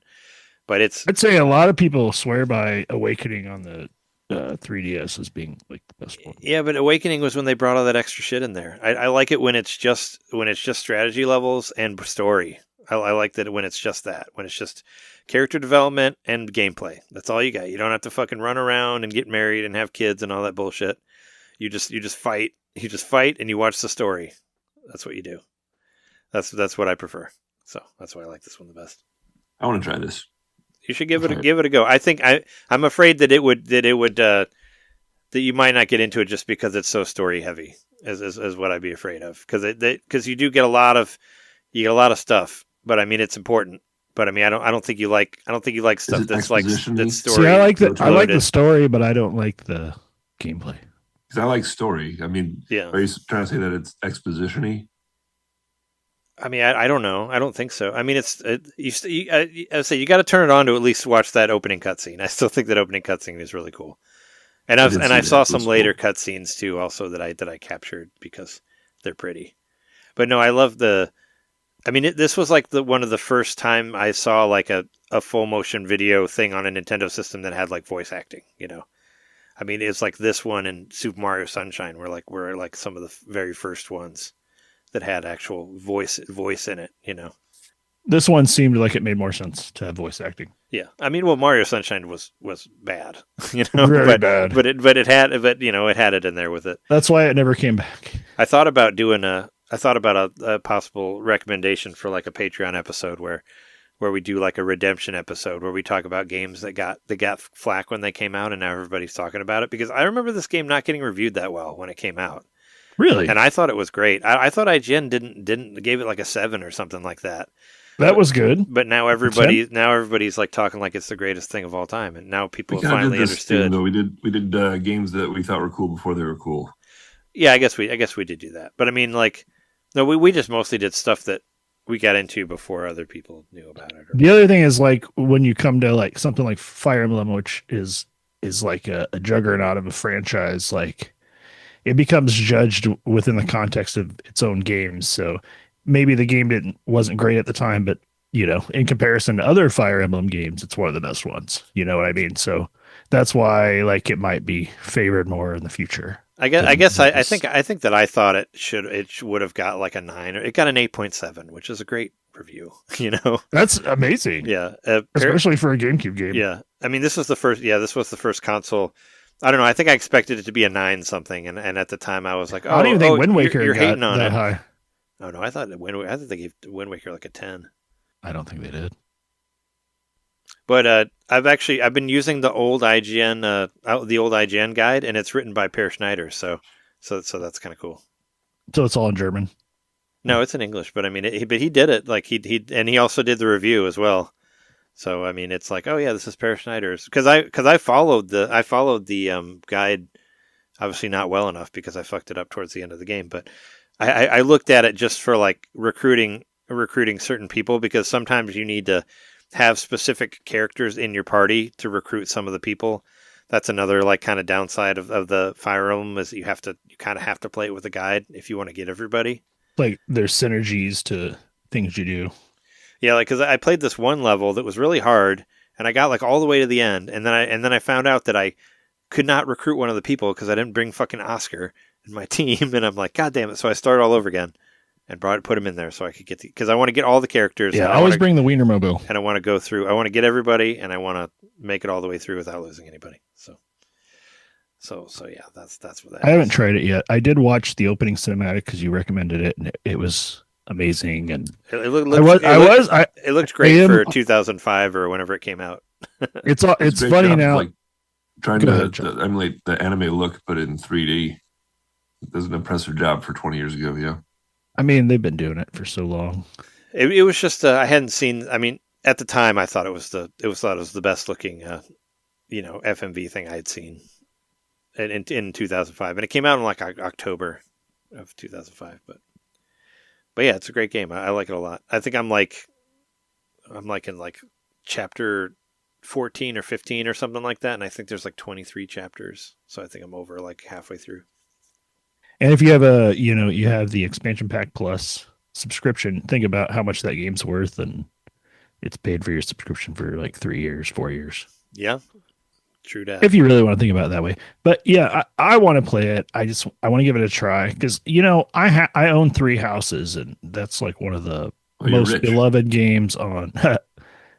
Yeah, I wish. Mhm. It's one of the most beloved games on the Switch. I think a lot of people have a lot of good things to say about Yeah, 3 a lot of houses, people and like I 3 Houses. barely played that game, and like I kind of wish I could get into it because I wanted to be part of the zeitgeist. I wanted to understand, Yeah. and I just couldn't. I think I wish- yeah. I mean, I did re-download Fire Emblem Engage because I did Uh-huh. I did really like that game. So maybe I'll fuck around with it later. That But was the one that was like a remake, right? no, Fire Emblem Engage just went back to the more classic Fire Emblem type thing. Okay, so it was a new one, but it was like It's the newest one. It's the newest one that came. It's the one that came out like 2 years ago. okay. But it has like it kind of has like the Engage pairing in it. Is it basically you can basically summon like the spirits of the characters from older Fire Emblems to fight like alongside you, and that's the idea of it. So I thought that was a really cool mechanic. So it's basically kind of like the ultimate Fire Emblem fan game because you can play with all the characters from the older games. Like you can have them as like it's basically like summoning them like they're your persona or whatever, and they'll fight with you in the battle. And then subsequently, isn't the Tokyo Mirage Sessions like a Fire Emblem Persona crossover? Yeah, the Tokyo Mirage Sessions does the same thing where your personas are basically Fire Emblem characters from previous games. So, but I like these games. They just most of the time they get too hard for me, and that's why I've only beaten one of them. But save states really help a lot because I'll save like every round, and I'll basically whenever I'm going to do something that I'm not sure whether it's going to work or not, I'll just save state and then try it out. And if it doesn't work, then I'll just go back to my Save's coming. Yeah. No, it just works really well for this because especially in these older Fire Emblems, there's like a percentage of whether you'll hit the guy or not. So sometimes you'll miss completely, and that'll fuck you up if you're planning on killing them, and then you're going to be like, then you're going to be vulnerable because you missed them. So, but it may be like a 60%, and you think you'll get it, but then you don't. So It's a chance to re-roll that dice. So like save it and then go do something else if it doesn't work, like that sort of thing. But yeah, I like it. I like it a lot. But there's let's see, I got one more thing. Speaking of things we were into before they were cool, I got the Protomen Act III right here. Oh, you got it. It's funny. We did a Patreon episode the other day. Certified digital. And I was like, oh yeah, no, they said that they're going to ship it on the 19th. I got it on the 20th. I was so surprised it got there so quickly. But there it is in its beauty. Protomen Act III. And I've listened to it twice already. It's good. I listened to it twice today. I mean, I like it, but I was kind of hoping that the story would have progressed more than it actually does because it doesn't really. I mean, well, there's a thing that happens in it, which was I mean, I have questions about that, but it, because so Act 1 is like my favorite out of all of them. Like I love Act 1. I think it's great from beginning to end. I love all the songs, and it does so much. It's like, Dr. Wily's taking over the city. Dr. Light creates Protoman. Protoman goes to fight the robots. Protoman dies supposedly, and then Dr. Light tells Mega Man after he makes him that he can't go fight the robots because he'll get killed too. But Mega Man does anyway, and he finds Protoman. Finds out the Protoman didn't die. He joined the robots, and then he kills Protoman, and then it's over. It's like you got all the spots. It does all these things. And then in the second one, they're like, oh, we got to do a prequel. We got to go back and talk about Dr. Light and Dr. Wily working in factories and how they created the robots. And he falls in love with Emily, but she dies. She gets killed by Wily and all this other stuff that I just wanted the story to progress. I didn't want it to go back to the prequel thing. And this one, I feel like a lot of it is just, let's just sing about how we feel about things, but we're still not doing anything. We're still not actually fighting robots. We're still not saving the city. We're just singing about how we're thinking about saving the city. And then there's something that happens at the end, which is like, what the fuck? I guess I've listened to it, but I wasn't thinking of it like narratively, just musically, because it was like kind of baggbaund music. Yeah, the music is fantastic. Like I'm not saying anything against them as a band. Like they're incredible. I guess I kind of just like overhyped it a little bit story wise. Like I was hoping that this was going to be like the big one where Mega Man comes back and saves the day and kills all the robots, but he's not. He's kind of like not in it really. I mean, Mega Man, he talks about how he did all the things that he did in Act 1, but he's still like thinking about doing things, but he's not like doing things, So you were expecting a 3-act structure. Exactly. Yeah. I thought this was going to be I'm used to movies where you do the first one's really good and the second one goes a different way. And then the third one brings it back to more like the first one. That's kind of what I was hoping.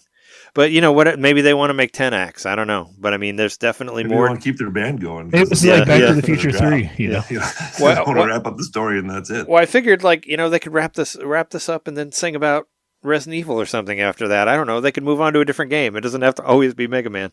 It's got to be Capcom though. Or it could be that's what I said. That's why I said Resident Evil. The switch. I know. That was good. They could sing about Monster Hunter, and then I can segue to Resident Evil. Did you guys watch any of the direct? The Resident I watched the full Resident Evil direct. Doesn't Leon's combat look so fucking cool now? Like it looks great. How you can bust people's heads in half with your foot. It's so fucking cool. I'm going to buy that watch and I'm going to buy that Porsche. Those watches, there's only like 2,000 of the Porsche, watches. Wasn't it? Yeah. It was some sort of like sports car that was officially like, and by the way, we're really happy you can drive this Porsche. And also, here's this watch you can buy. Yeah. So there's like 2 watches based on like Grace and Leon, who are like the main characters that you'll play in the game. And Leon has a Porsche in the game too. So I guess you can buy that Porsche as well.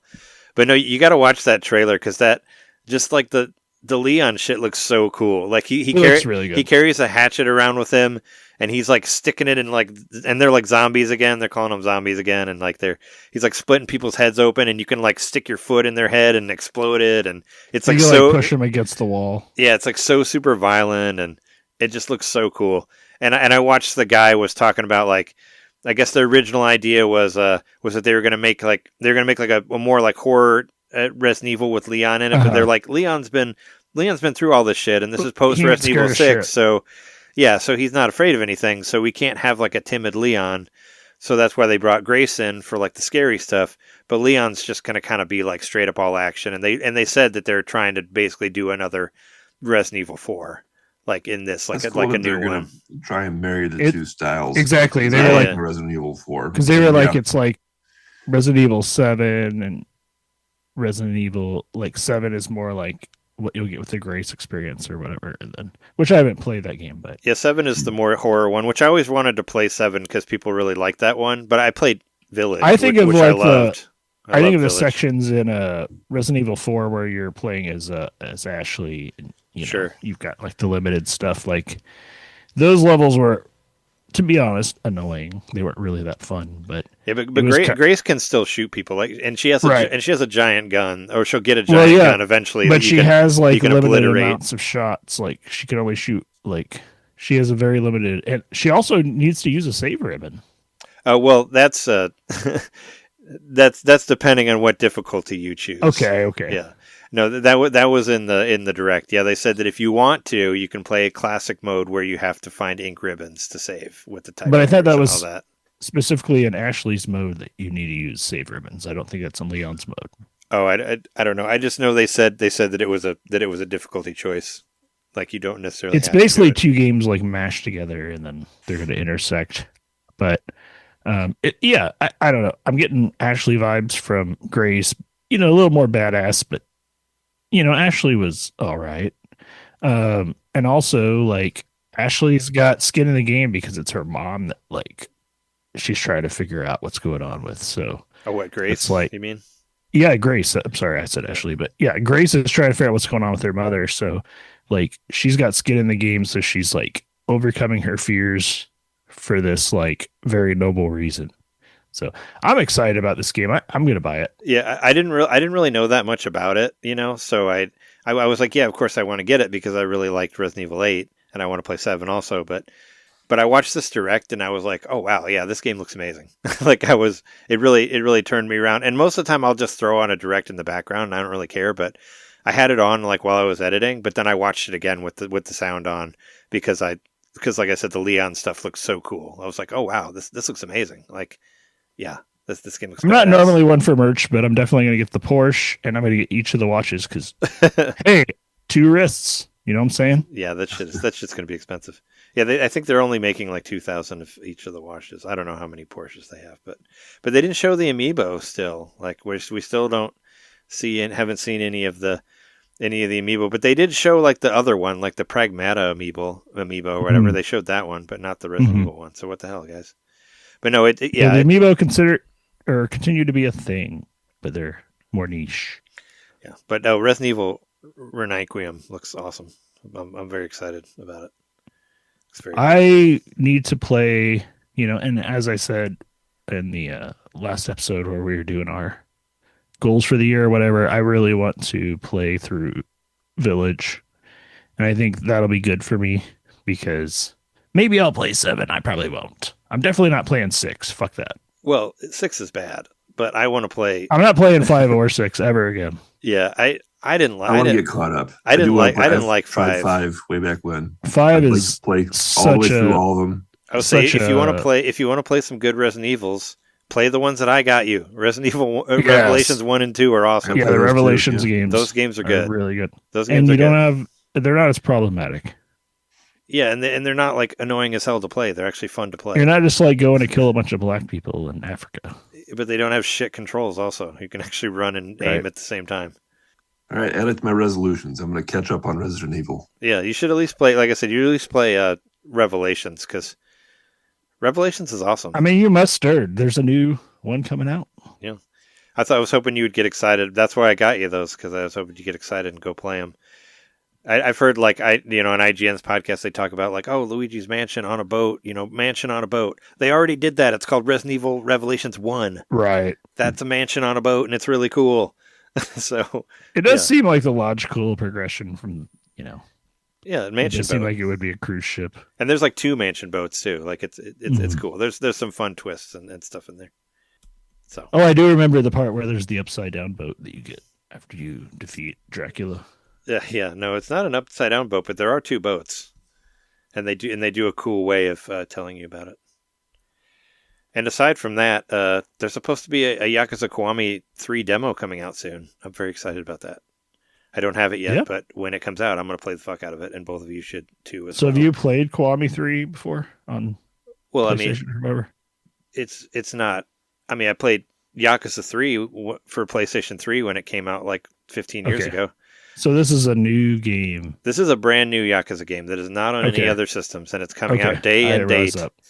Day on so day. So the Kiwamis are like remakes or like kind of like a Criterion collection. So Kiwamis are remakes. So the original like Kiwami 1 and 2 are remakes of the PlayStation 2, the original PlayStation 2 Yakuza games, which was really cool because those games were old and let's do remakes. So what's Yakuza 0? That's just in the main. Yakuza 0 is a prequel. Is a prequel to Yakuza 1. But Yakuza 0 was made before. So the idea was they did Yakuza 1 through 6 and whatever happens. I never finished 6, but I know there's a big thing that happens in 6. And then 0 was before 6. Never mind. So they did 1 through 5 and then they did 0. And 0 went back to before 1, and they basically took the engine from 0, and they made 1 with that engine. So it kind of makes more sense to play 0 before 1, I guess, because there's references to 0 in 1. Mm-hmm. And then they made like the Like a Dragon games, And Yakuza Kiwami 2, that has the engine for that. So it's different. It's more like Yakuza 6 and more like the Like a Dragon games than it is like Yakuza Kiwami 1 and 0 and 3, 4, and 5. But Yakuza Kiwami 3 is a remake of the first like HD Yakuza game, which I bought my PlayStation 3 for when I bought it way back when. That would have been Yakuza 3? Yes. So I played that game, but now they're doing a remake of it, and you have a little you got the thing that you can move around with, whatever it's called. What do you call it? The thing with the wheels right? Rickshaw? The stupid thing. What is it called? That the cops Rickshaw? have, and then they make fun of it. It's like electronic. It's not a rickshaw. What you remember? It used to be the joke of everything. Like Weird Al has one in a video. The wheel things that cops use? What the fuck do they call them? Yeah, you stand on them and you push forward and they move. Segways? There's a Segway you can ride around. Fucking Okinawa with. And I always feel like now that we said that, we should move on to something else. Yes, sure. But yeah, the Segway, you can move around Okinawa and you can take care of it.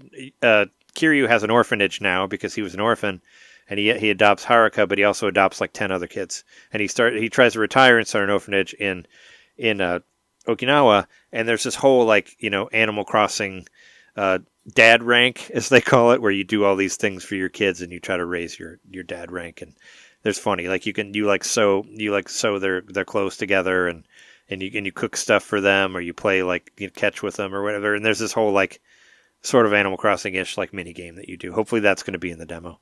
And also you play as the main bad guy and see what he did before he becomes part of the story, and that's going to be in the demo as well. So I'm very excited to play it. It's supposed to be out tonight, actually. So I just checked; it's not available yet, but it's supposed to be out on the 22nd. So I was hoping it would drop at 11, but it is not yet. But anyway, yeah, I've said a lot here. Talk about your stuff. Sure. I don't have a lot to talk about. I did try Tonic Trouble because of how much we talked about it last week. Yeah. And it's not Newman's dressing, it's Newman's popcorn. Is it? Specifically I thought it was in a bottle. Well, it's like Newman's popcorn because you're using like the popcorn popper that's branded as Newman's to like change the level. Oh, well, I've never heard of Newman's popcorn, so I guess I just thought it was Newman's dressing. is a whole brand. It's like not just the salad dressings; they do other stuff too. But it's still Paul Newman. Yeah, right. It's still Paul Newman. It's like what's that? It's very Cool Hand Luke, but it's popcorn. But no, that's all I had to say about that. I find that game hilarious, but also not fun, nigh unplayable because it's of how archaic it is. It doesn't play very well. But I mean, did you play Rayman 2 though? That game's no. Cool. I've played that game in the past enough to where I'm daunted by getting through the spots I've already played, so I've been kind of avoiding it. Oh, so you have bad memories of getting stuck in Rayman 2? Well, it's more about just like playing to a certain point and then stopping. Yeah, it's not about being stuck. It's more like I've lost interest so many times in the past. It's like if I try to play Beyond Good and Evil again, it would happen the same way, I'm sure. Yeah, I have that game. I bought it for Switch also, and I never played it, but I have it. It was one of those digital seal. Yeah, buy it on sale. It's in my sealed folder. There's been the Beyond Good and Evil 2, it's one of those vaporware scenarios. But what was I saying? Oh yeah, Tonic Trouble, whatever. It's fine. I mean, it's not great, but I accept it as another free. game. Yeah, exactly. It's free. The big thing I played this week was more Cyberpunk, but I actually You're almost at 100 hours. Hi. Yeah, I beat it. I crossed 100 hours. I'm at 105. Oh, well. Last I saw you were at like 90. I beat the DLC, and there was its own little Phantom Liberty. There was its own little credits that I got the other night for it, and then I actually went back, used that subsequently to get a different ending in the main quest than I got on the PlayStation, and it was heart-wrenching. Oh my god, the game really, because I mentioned last week I got into a relationship, and it's like with a character you get introduced to very early in the game, so there's actually a lot of character development and stuff. So actually kind of my heart was in it a little bit. And I will say what happens with that relationship after the ending is not fun. And it felt too real. Does she break up with you, or did you get killed? Something or like whatever? that. I mean, I don't want to ruin the game because y'all are hopefully going to play it at some point. But let's just say you have to leave and things change while you're gone. And like people just have their lives while you're gone. Is it like Return of the Mac in video game form? Like something like that. You come back and you're like, you lied to me. It's not quite like that, but yeah, I don't want to ruin anything. But I will say I felt emotionally invested enough in it that I actually really felt sad. You felt ways. I felt sad, like I got dumped. So it's funny that a game made me feel that way. It's like you left to do the DLC, and she started dating the new player that showed up. It's like the game froze. The game froze on me a lot this week. It would just crash, and I'd have to restart it. So it's been worse than it was when I spoke about it last. But at the same time, I have a feeling that's like RAM limitations and things I've done in the world that need to remain like persistent and stuff. So I've just kind of like driven that game to the point where it crashes on me multiple times this week, probably at least 10 times this week, where it just like straight up crashed on me. And I had to like, in two cases, I had to reset the Switch, and then every other time I just had to like shut down the game and open it. And it does the auto saves and stuff. So nothing really bad happened. I think there was one point in the game where I might have lost about 30 minutes of progress, but it wasn't that big of a deal. It's a great game. I still highly recommend it. It's very exposition based, lots and lots of dialogue. You know, you got to like that sort of thing if you're going to play this game. You're going to be talking to people a lot. Yeah, they call you on the phone a lot too, right? They call you, and you sit down with them, and you talk to them, and you make choices. You know, it's important to this game. So I will say, yeah, I did, you know, thanks to save scumming, I was able to save my game right before the point of no return, which it's literally called that in the save file. It's called point of no return. Like if you go past this point, and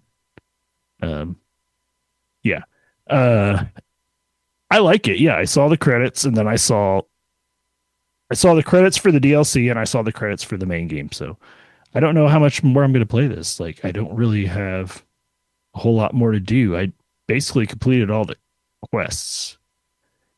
There's only like 2 quests I haven't completed yet that have been given to me, and according to my my log, I've completed like almost 200 quests.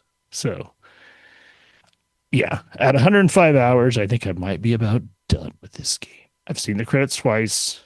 I might try to get a different ending because I do have that opportunity. I did a manual save right before the point of no return, like I said. So I can go back there and try to wrap up those. Like I said, it's like 2 or 3 missions I haven't completed yet. And then we'll see what happens. But great game. Love it. I think it's an example of why the Switch 2 matters, because it runs so well on it. And if y'all ever get a chance to buy it, you should. It's so much fun. And there's so much going on. Like, it's just a very rich sandbox that I think you both would enjoy. And that's pretty much it for me. Sometime. Hopefully it goes back for 17 again, but I'll probably get it whenever I get a PS5 or 6 or whatever. Play it on the Switch too. It runs great. Did you have anything else to say on your I'm done. On your list here, either of you, or do we just want to talk about whatever news we have? All right, well, as for the news. News. Don't snooze or you miss the news. Wait, I did forget to mention that I pre-ordered the Labo, the Virtual Boy Labo, because I want to be prepared to play it. The $100 one? So soon. No. I bought the cardboard one. Yeah, me too. I can't afford the $100. Yeah, I bought the cardboard one, and I just don't want to be like, that's a FOMO thing. Like I want to have it so I can talk about the Virtual Boy games on the podcast. I'm wondering if like I wonder if you can still like play them in some sort of flat version, like without the stuff. I'm wondering if there's a way. I'm sure there's a way for you to play it without having the thing, but it I hope won't. they figure that out. But it'll look cooler. I say With they're it. not going to mention it until Yeah, after the fact because they Sure. want people to buy the per-feel. sure. Well, as far as news, I just want to pull up the release list because there's a lot of games coming out this week for new releases.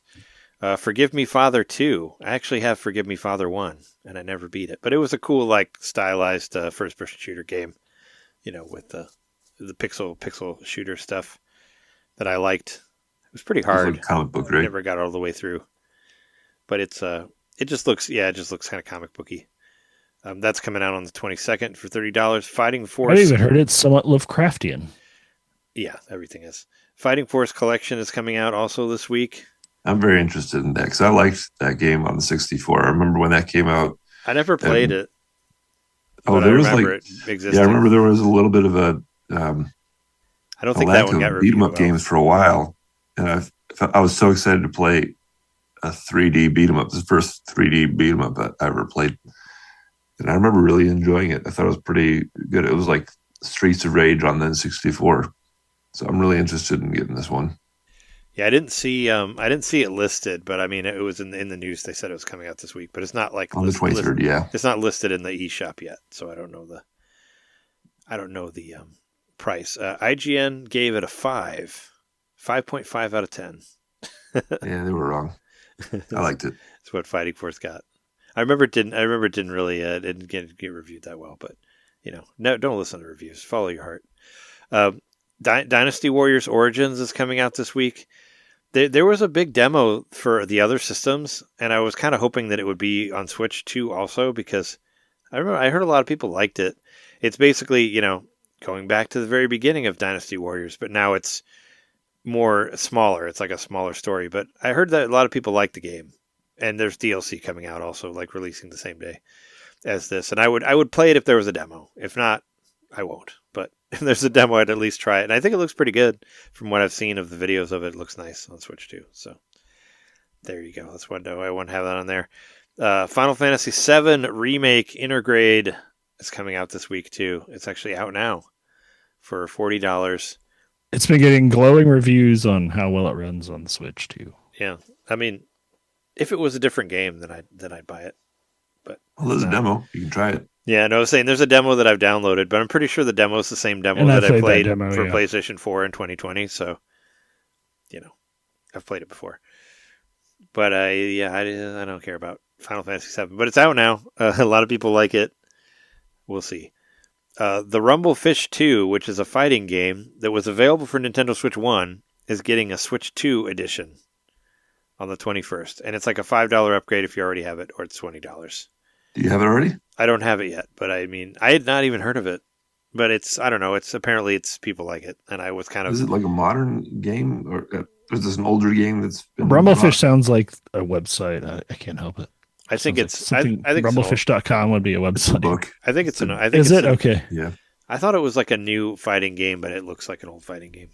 I think it's, if I recall correctly, I think it's J.D. Salinger, and I think it's like the second, like, sequel to what's his famous book? What's their famous book?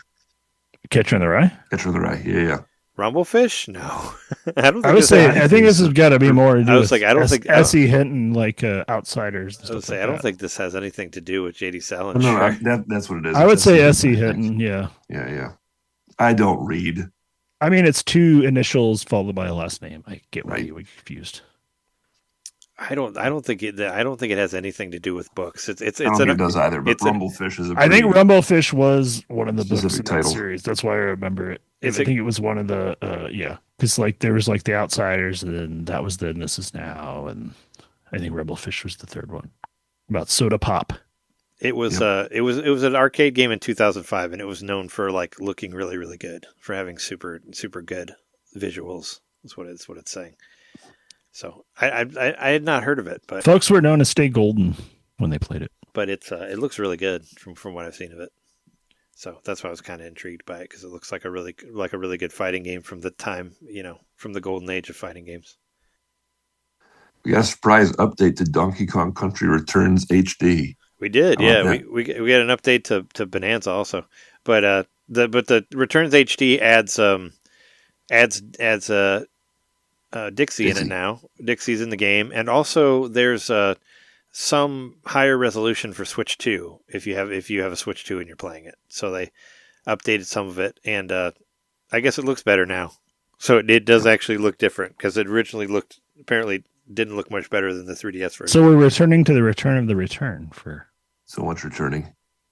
Yeah, I mean, I really like that game. It's cool. It's getting free DLC now, I guess, and Dixie Kong is awesome. So why not put her in there? and the download or rather the loading time is supposed to be Better. like really really fast on the Switch too. I saw that you can skip entire parts of the levels now with Dixie. I saw some videos of that on Twitter earlier. So I mean, I don't think they call people are this doing one some things. Nintendo Switch 2 edition, though, which is confusing to me what gets called that and what doesn't. Well, I mean, and they didn't really. They said like basically if you play it on Switch, it'll look better, but it's not like maybe they want to, I don't know, specifically sell Switch 2 editions or whatever. I don't know. And apparently Bonanza got an update too, but I think it just it added Polish, so now you can play the game in Polish. I know everybody really wanted to do that, and some other things. And Makowski. it like stabilized it or whatever. It's the only Polish word I know. Usta. I think that means hi. What's spachi? I know spachi. That means go to sleep. I know a few words. Because Jess's grandma says it a lot. Spachi. Go spachi. There's a Nintendo Music updates. We got Legend of Zelda Phantom Hourglass. That's a good soundtrack. I mean, all those DS Zelda games had good soundtracks.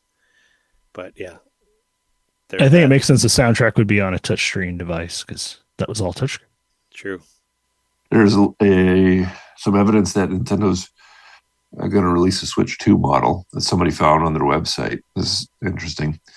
I'll read from the article from Nintendo Everything. So fans noticed on the Nintendo account portal site that there's a model with the name OSM, and Switch 2 apparently had the code name Ounce, and fans are wondering if OSM could mean ounce small model.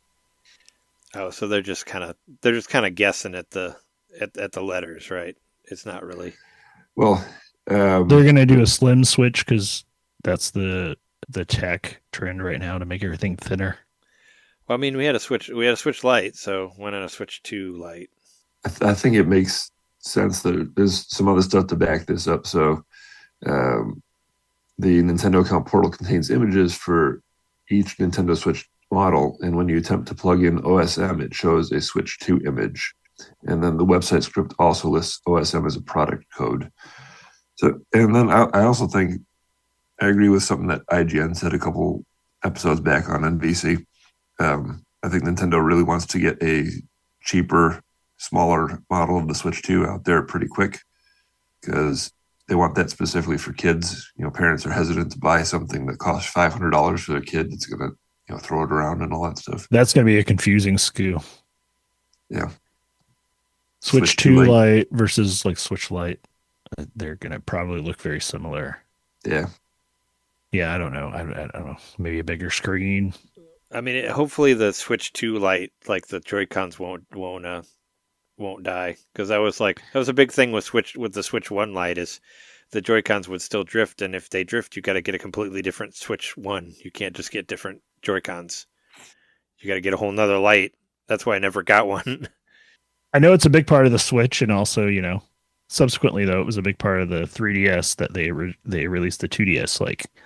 And I think this was also on IGN, but this is a thing we talked about early on in the Switch's life as well. Like, are they going to release a non-portable version? Like a not Switch. It's just a little box you plug into your TV, and you just play with your Pro Controller or whatever on your TV, and you can't do it portable. Like, considering how they've crammed all that technology in the little tiny Switch, you would think they could make that into a little tiny cube that would almost just be a dongle you could plug into your TV, if nothing else.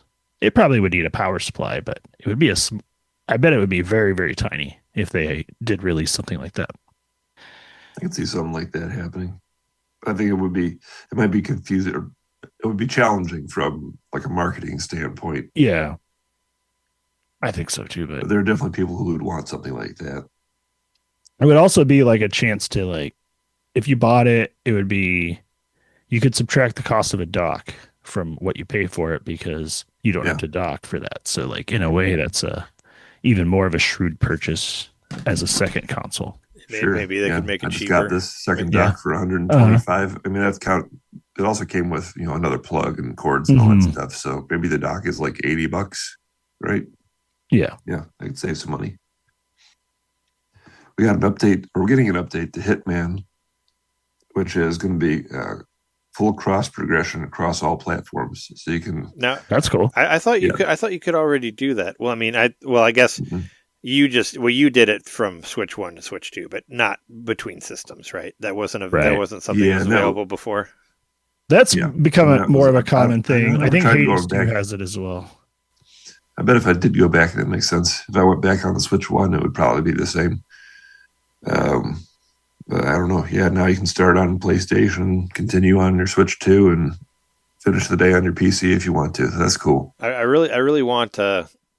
Speaking of like, whenever Resident Evil comes out for Switch 2, I really want my save from Village Cloud to transfer to Village Switch 2. We'll see if It that actually should. happens, but I want it to because I did a lot of things in that game, and I don't want to do it again.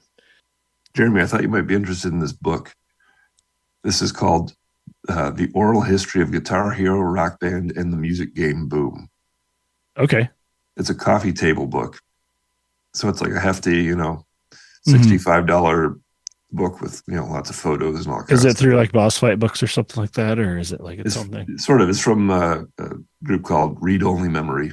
Okay. So that's their thing, is making coffee table books of video game subjects. And it's read only memory, like it's a ROM that's Yeah. hard coded or whatever. Very clever name. Written by Blake Hester. I don't know who that is. Yeah, I was starting with his 2021 Vice article.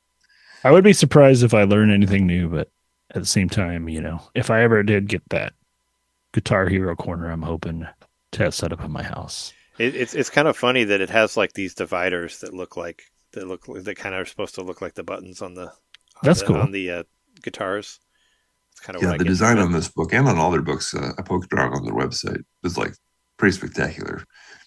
That's kind of the point, like a coffee table book is like just to have something to thumb through. Maybe you don't necessarily learn a whole lot or read it like a novel or whatever, but just to pick it up and have a look at it. And I think of coffee table books as what you're like. You have people at your house, and then like you're like, I need to go take a shower, and then they like look at the coffee table book while you're in the shower because they don't have anything else to do. Like Well, they can doom scroll.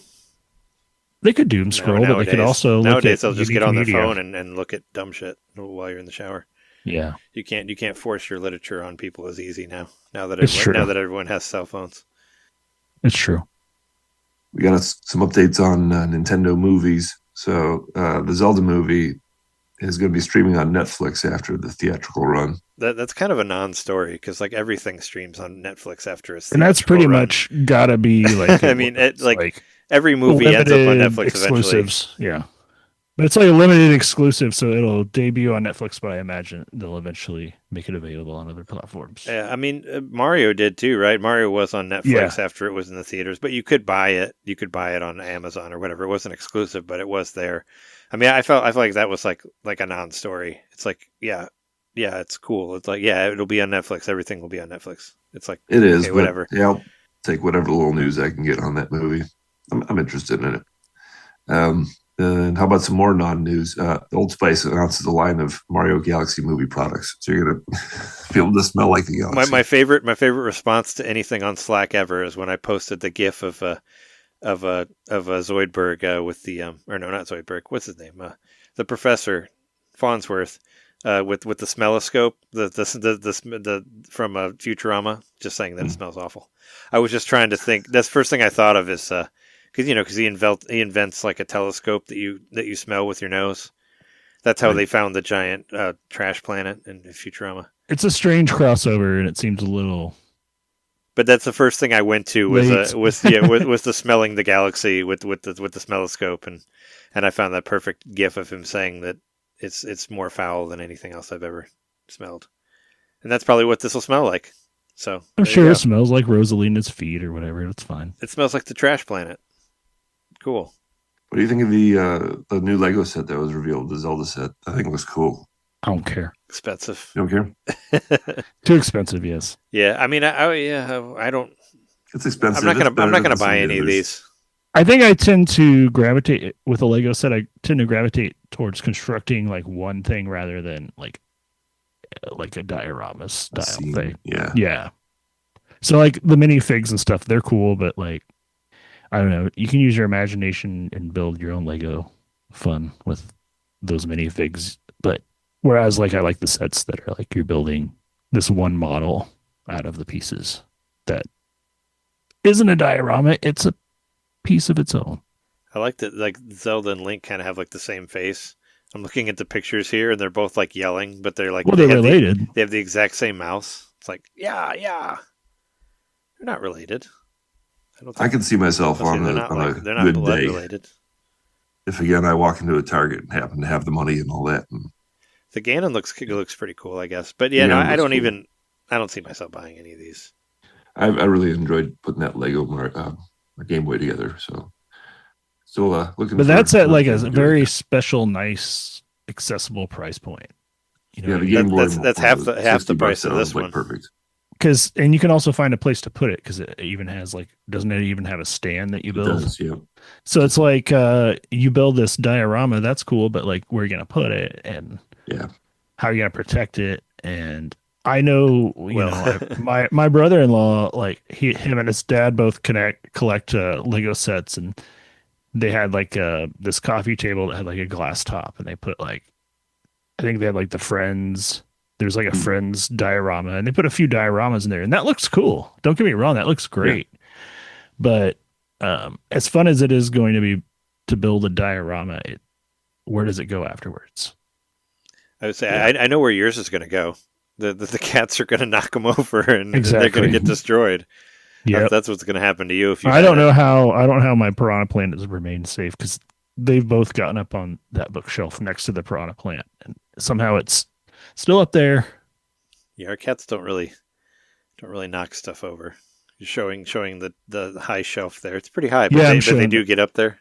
Oh yes, and then if it got knocked off, it would be chaos. Well, for people who have cats, there's the Nintendo My Mario toy line of Fisher Price play sets. You Knock know, them over all you want. If you want to get baby toys, then you can get that. My cats are older than me in cat years, so they can handle adult toys. They can do what they want with them. Destroy them. My cats are like in their 80s. And they can still jump around. Until they're 99, like until they turn 100, like Dick Van Dyke, they can still play with Legos. Yeah, But Dick Van Dyke, he can't play with He's too Legos. old to play with Legos. Yeah. Yep, officially. He made it past the amount. Only do it till you're 99. I would be depressed if I was Dick Van Dyke. I think he's fine. Well, how about this? He's got his like Somebody 60-year-old discovered wife. a new secret ending to Super Mario World, and it is grim. Speaking of depression, have you seen this? So, it's a glitch. To be clear, Yeah, you have to get Yoshi into the. I did watch this. Like you have to get Yoshi into the final dungeon, which is a whole thing on its own to like get him to glitch into it. so it ends with Yoshi eating Princess Peach, and then he just stares at Mario forever, and that's the end. Like it doesn't even like progress into the credits. It starts playing the music, but Yoshi and Mario are just staring at each other the whole time, right? That's wonderful. I mean, I don't know. Like it's kind of a metaphor for when you have a good friend who's looking out for you. He's It's looking like, out this is by a bad relationship. by I'm eating you. your girlfriend. You'll thank me in the future. Just watch these credits first. Oh, there's a news thing I want to talk about that's not on this list. My Street Fighter Thumbies just reminded me of it. These guys right here, these weird thumb things that I have from Street Fighter 4. I got they're Wait, what is that? They're thumb covers. This was a pre-order bonus for Super Street Fighter 4 on PlayStation 3. It's called the Thumbie. Well, I call it a Thumbie, but Oh, okay, because there's the old yeah, Game Boy that Jeremy got me. That's a Thumbie. they're thumb fighters. I But see. no, there was a new trailer that came out for Street Fighter 6 for one of the new characters that are coming to the game, Alex. Alex was a fighter that was in Street Fighter 3. But the interesting thing is, he was actually all of his whatever you call it, the motion capture stuff was done by none other than Kenny Omega, the AEW wrestler. And Alex actually has Kenny Omega's wrestling moves in the game, so you can do the One-Winged Angel in Street Fighter 6. So they basically made Alex into Kenny Omega. So Final Fantasy Street Fighter crossover confirmed. I want him now because I didn't really care much about Alex, but now he's fucking Kenny Omega. Like, I watched the video, he does all of Kenny Omega's finishing moves. Like, he does like the snap suplex and like the knee and like the running knee and all that stuff. And yeah, when he does the One-Winged Angel, there's a little wing that like comes out of him. And I was like, wow, that's cool. Like they just kind of ran with it. It's like, let's make this character that kind of sucks into somebody cool and just make him into Kenny Omega. So that makes me more interested in that DLC now. I mean, I always wanted to get the extra DLC, guys, but DLC on Street Fighter is really confusing. You can't just go to the eShop and get it. You have to go and buy these like character points and do all this other dumb shit. Like, it's really dumb. Like V-Bucks. You can't just it's kind of like that. You have to buy like V-Bucks on Street Fighter to get them instead of just regular money. Like, it's really confusing. But I really want Alex now because he's pretty much Kenny Omega. Like that's cool. That's way cooler. Cool. That's way cooler than being in the stupid movie. Like, he's actually in the game that matters. You know, like, we actually got a wrestler in there, and it's Kenny Omega. So good for you, Kenny Omega. I know he's a huge Street Fighter fan, so that's really cool that he got in there, and we can do his move in Street Fighter 6. So awesome. But aside from that, I think it's pretty good. Aside Yeah, from that, I same. don't know of anything else. Yeah, if you like hearing us and you want to support our show and get bonus episodes, you should go to patreon.com/NintenDomain podcast. We just recorded an episode where we talked about all of our favorite things from 2025 that was non-Nintendo. I just edited it last night, and I think it came together pretty well. It's got a whole lot of music in there, like regular, band music or whatever, because we talk about bands and shows and all different things like that. And it's good. Give it a listen for only $1. You can get it right now. And also you can find us on various social medias. Just look up NintenDomain Podcast. We're all over the place. And, youtube.com/NintenDomain Podcast, twitch.tv/NintenDomain Podcast.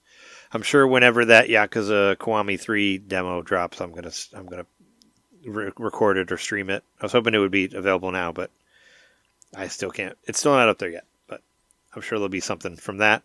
You can check that out there. And yeah, that's been episode 504. And thanks again to Jess for coming on to talk to us about Animal Crossing 3.0 update and all that. But we've been your hosts. I'm Trey Johnson. Jeremy Kowski. John Nitter. And thanks everybody for listening. We'll see you next time. See ya!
That was a squeaky one. Tried. It's like death, the sea of death there. It's like, See you in the afterlife.